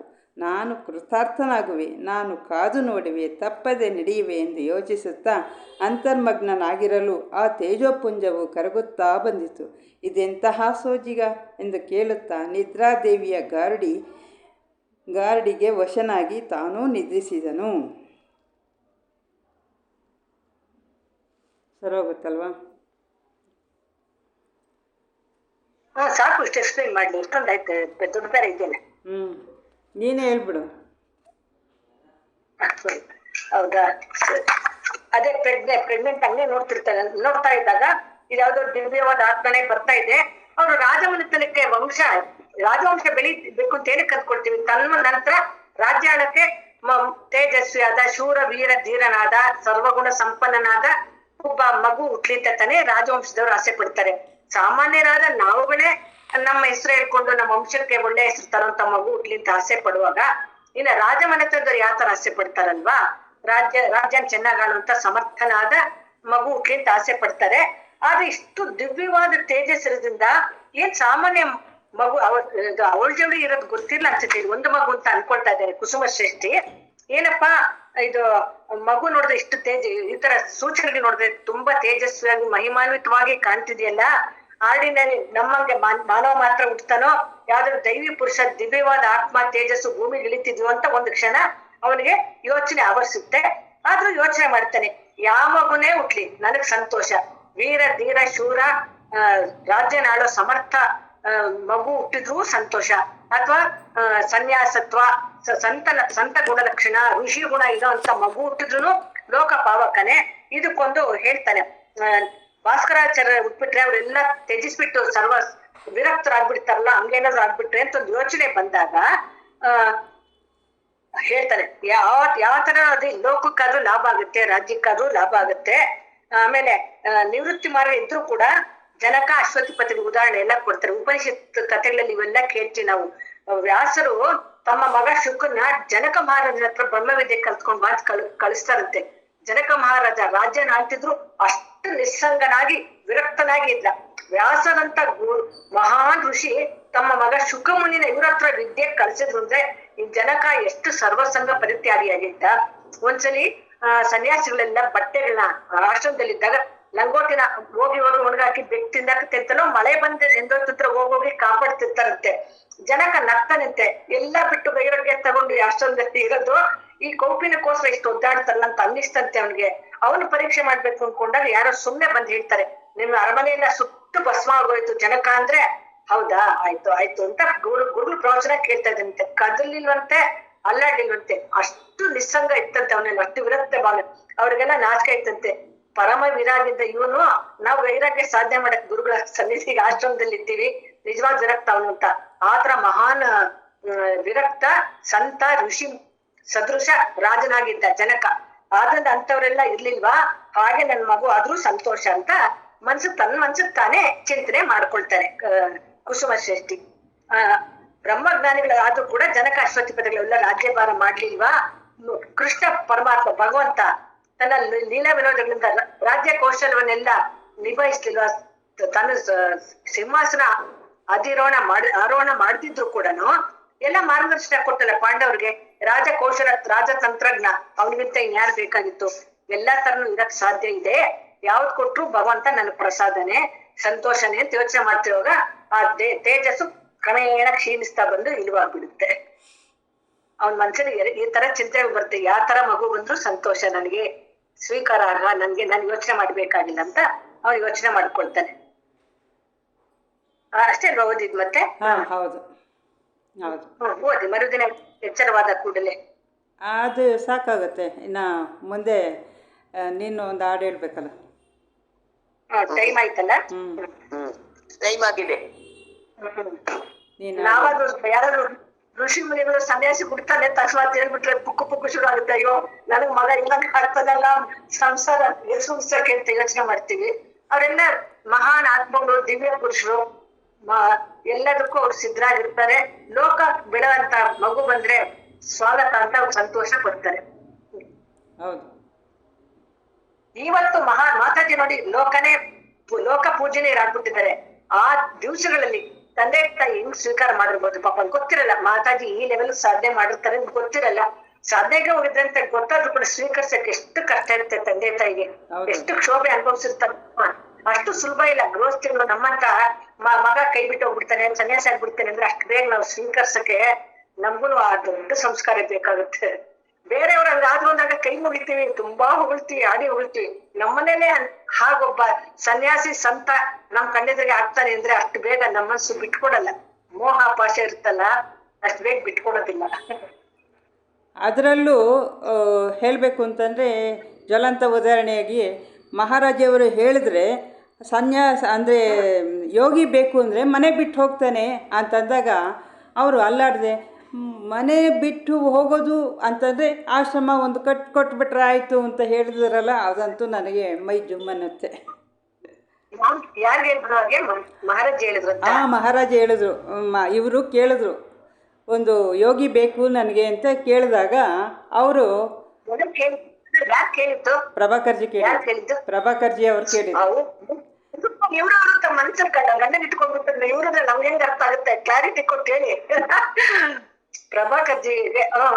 ಪ್ರಭಾಕರ್ಜಿಯವರು ಫಸ್ಟ್ ಟೈಮ್ ಮಹಾರಾಜ ಹತ್ರ ಹೋದಾಗ 84 ಹೋಗಿದ್ದು, 3 ದಿವಸ ಇದ್ದಿದ್ದು. ಅಲ್ಲಿ ಯುರೋಪ್ನಿಂದ ಒಂದು ಸಂಸಾರ ಬಂದಿತ್ತು, ಗಂಡ ಹೆಂಡತಿ ಮಗು. 10 ವರ್ಷ ಆದಮೇಲೆ ಅವ್ರಿಗೆ ಮಗು ಸಂತಾನ ಆಗಿತ್ತು. ಆ ಮಗು ನೋಡ್ತಾ ಇದ್ರೆ ತುಂಬಾ ಒಂಥರ ಆಕರ್ಷಣೆ, ಆ ಒಂದು ವರ್ಚಸ್ಸು, ತೇಜಸ್ಸು ನೋಡ್ತಾ ಇರಬೇಕು ಅಂತ ಅನ್ನಿಸ್ತಾ ಇತ್ತು. ಅವರು ಅದು ನೋಡಿದ ಮೇಲೆ ಇವ್ರಿಗೆ ಪ್ರೇರಣೆ ಆಯಿತು. ಮಹಾರಾಜಿಯ ಒಂದು ಆಶೀರ್ವಾದದಿಂದ ಅವರು ಹುಟ್ಟಿದ್ದಾನೆ ಅಂತ ಗೊತ್ತಾಯಿತು. ಇವರು ನನ್ನನ್ನು ಏನು ಕೇಳದೆ ಅವ್ರು ಕೂತ್ಕೊಂಡು ನನಗೆ ಯೋಗಿ ಬೇಕು ಅಂತ ಕೇಳಿದಾಗ, ಯೋಗಿ ಬಂದರೆ ಮನೆ ಬಿಟ್ಟು ಹೋಗ್ತಾನೆ ಅಂತ ಹೇಳ್ಬಿಟ್ಟು ಎದ್ದು ಹೊರಟೇ ಬಿಟ್ರಂತೆ ಅವರು. ಮಹಾರಾಜಿ ಹೊರಟೇ ಬಿಟ್ರು. ಆದರೆ ತಿರ್ಗಿ ಇವ್ರು ಬಿಡಲಿಲ್ಲ. ನಿನ್ನನ್ನು ಕೇಳಲಿಲ್ಲ, ನಾನು ಕೇಳ್ತಾ ಇದ್ದೀನಿ ಅಂತ ಹೇಳ್ಬಿಟ್ಟು ಕೇಳಿದ್ರಂತೆ. ಅದಕ್ಕೋಸ್ಕರ ಆವಾಗ ಇನ್ನು ಬಿಡಲ್ಲ ಅಂತ ಹೇಳ್ಬಿಟ್ಟು ಅವರು ಯೋಗಿ ಆದರೆ ಮನೇಲೂ ಇರಲಿ, ಆಶ್ರಮನೂ ನೋಡ್ಕೊಳ್ಳಿ, ಆ ಆಶ್ರಮವನ್ನು ಕಟ್ಟಿದ್ರಾಯ್ತು ಅಂತ ಅಂದ್ರಂತೆ. ಹೌದಾ? ಅದಕ್ಕೋಸ್ಕರ ಒಂಥರ ಖುಷಿ ಆಯಿತು. ಸರಿ, ಈ ಒಂದು ವಿಷಯಕ್ಕೆ ನಾನು ಯಾಕೆ ಬೇಜಾರು ಮಾಡ್ಕೊಳ್ಳಿ, ಬಿಡಿ, ನಾನು ಕೇಳದೇ ಇದ್ರೂ ಪರವಾಗಿಲ್ಲ ಅಂತ ಹೇಳ್ಬಿಟ್ಟು ಅವಾಗ ದೀಕ್ಷೆ ತೊಗೊಂಡು ಬಂದಿದ್ದು. ಮತ್ತೆ 5ನೇ ತಿಂಗಳಲ್ಲಿ ಅವರೇ ಕರೆಸ್ಕೊಂಡ್ರು ಆಶೀರ್ವಾದ ಮಾಡೋದಕ್ಕೋಸ್ಕರ. ಗುರುಗಳೇ ಕರೆಸ್ಕೊಂಡ್ರು. ಹಂಗೆ ಆವಾಗಲೂ ಇರ್ತಾರೆ, ಇವಾಗಲೂ ಇರ್ತಾರೆ, ಯಾವಾಗಲೂ ಇರ್ತಾರೆ ಅನ್ನೋದಕ್ಕೆ ಜ್ವಲಂತ ಸಾಕ್ಷಿಗಳಿದೆ ಅಂತ ಅಂದಿದ್ದಷ್ಟೇ. Thank you.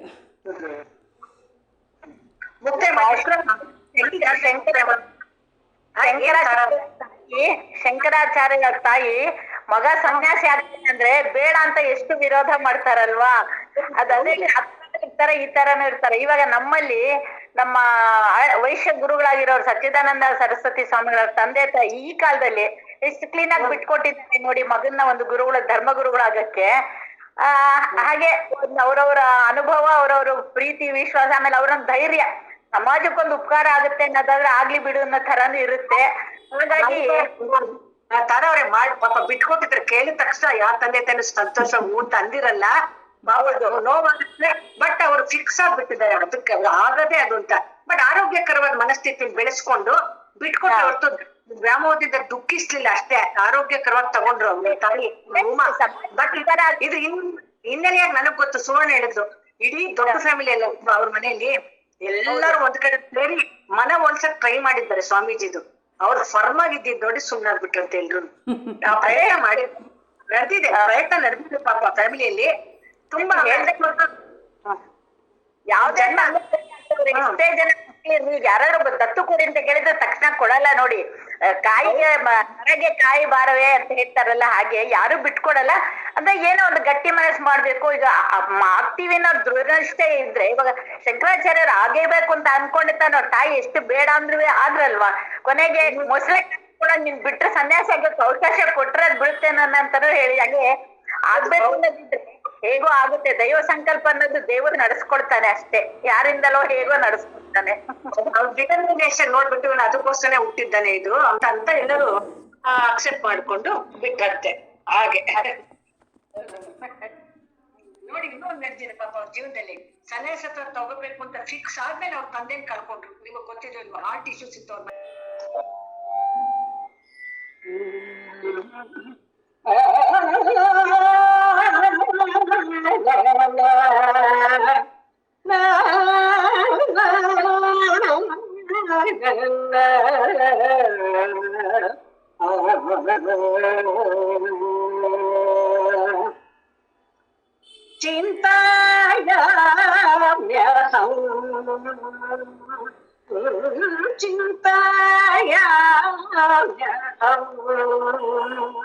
त्वां कन्यकां चिन्तयाम्यहम् त्वां कन्यकां भावयाम्यहम् श्रीवासवाम्बां चिन्तयाम्यहम्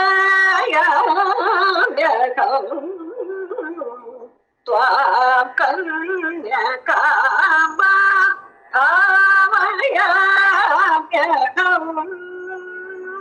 श्रीवासवाम्बां चिन्तयाम्यहम् त्वां कन्यकां भावयाम्यहम् श्रीवासवाम्बां चिन्तयाम्यहम्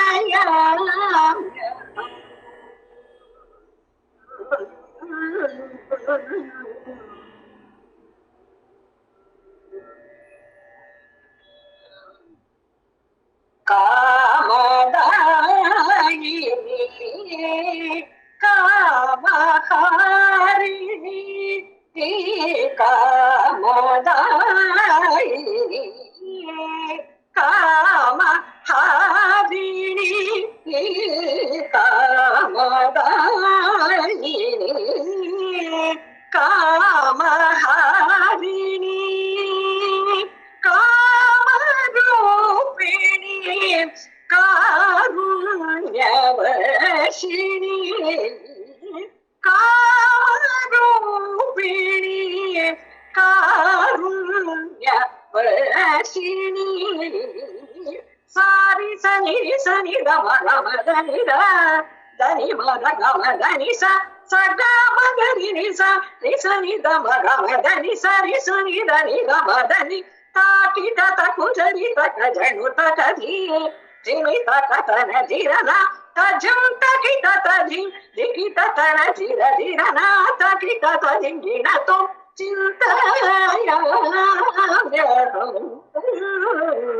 त्वां कन्यकां भावयाम्यहम् श्रीवासवाम्बां चिन्तयाम्यहम्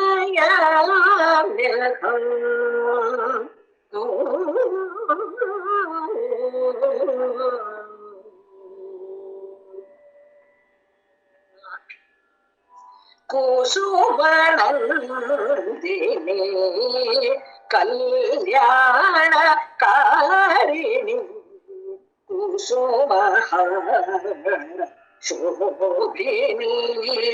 कमललोचनी कुसुमनन्दिनी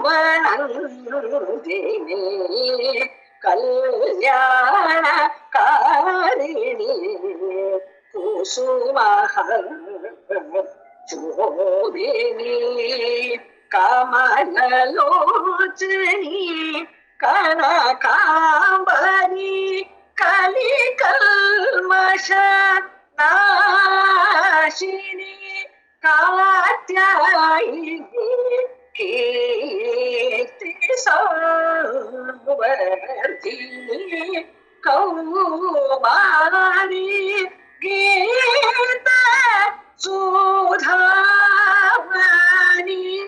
ಕೋಮಲಾರಿ ವೈಶಕುಲ ಪಾವನಿ ಕನಕಾಂಬರಿ ಕಲಿಕಲ್ಮಶನಾಶಿನಿ ಕಾತ್ಯಾಯಿನಿ ಕೀರ್ತಿ ಸೌವರ್ಧಿನಿ ಕೌಮಾರಿ ಗೀತ ಸುಧಾವನಿ ಕೋಮಲಾರಿ ವೈಶಕುಲ ಪಾವನಿ ತಾಕಿಟ ಕುಂಠರಿ ತಕ ಜಣು ತಕ ಧೀರೆ ಧಿಮಿ ತಕ ತರ ಧೀರನ ತಝಂ ತಕಿಟ ತಧಿ ದಿಕಿಟ ತರ ಧೀರ ಧೀರನ ತಕಿಟ ತಧಿಂಜಿನ ತೋಂ ಚಿಂತಾಯ ತ್ವಾಂ ಕನ್ಯಕಾಂಬ ಭಾವಯಾಮ್ಯಹಂ ಶ್ರೀವಾಸವ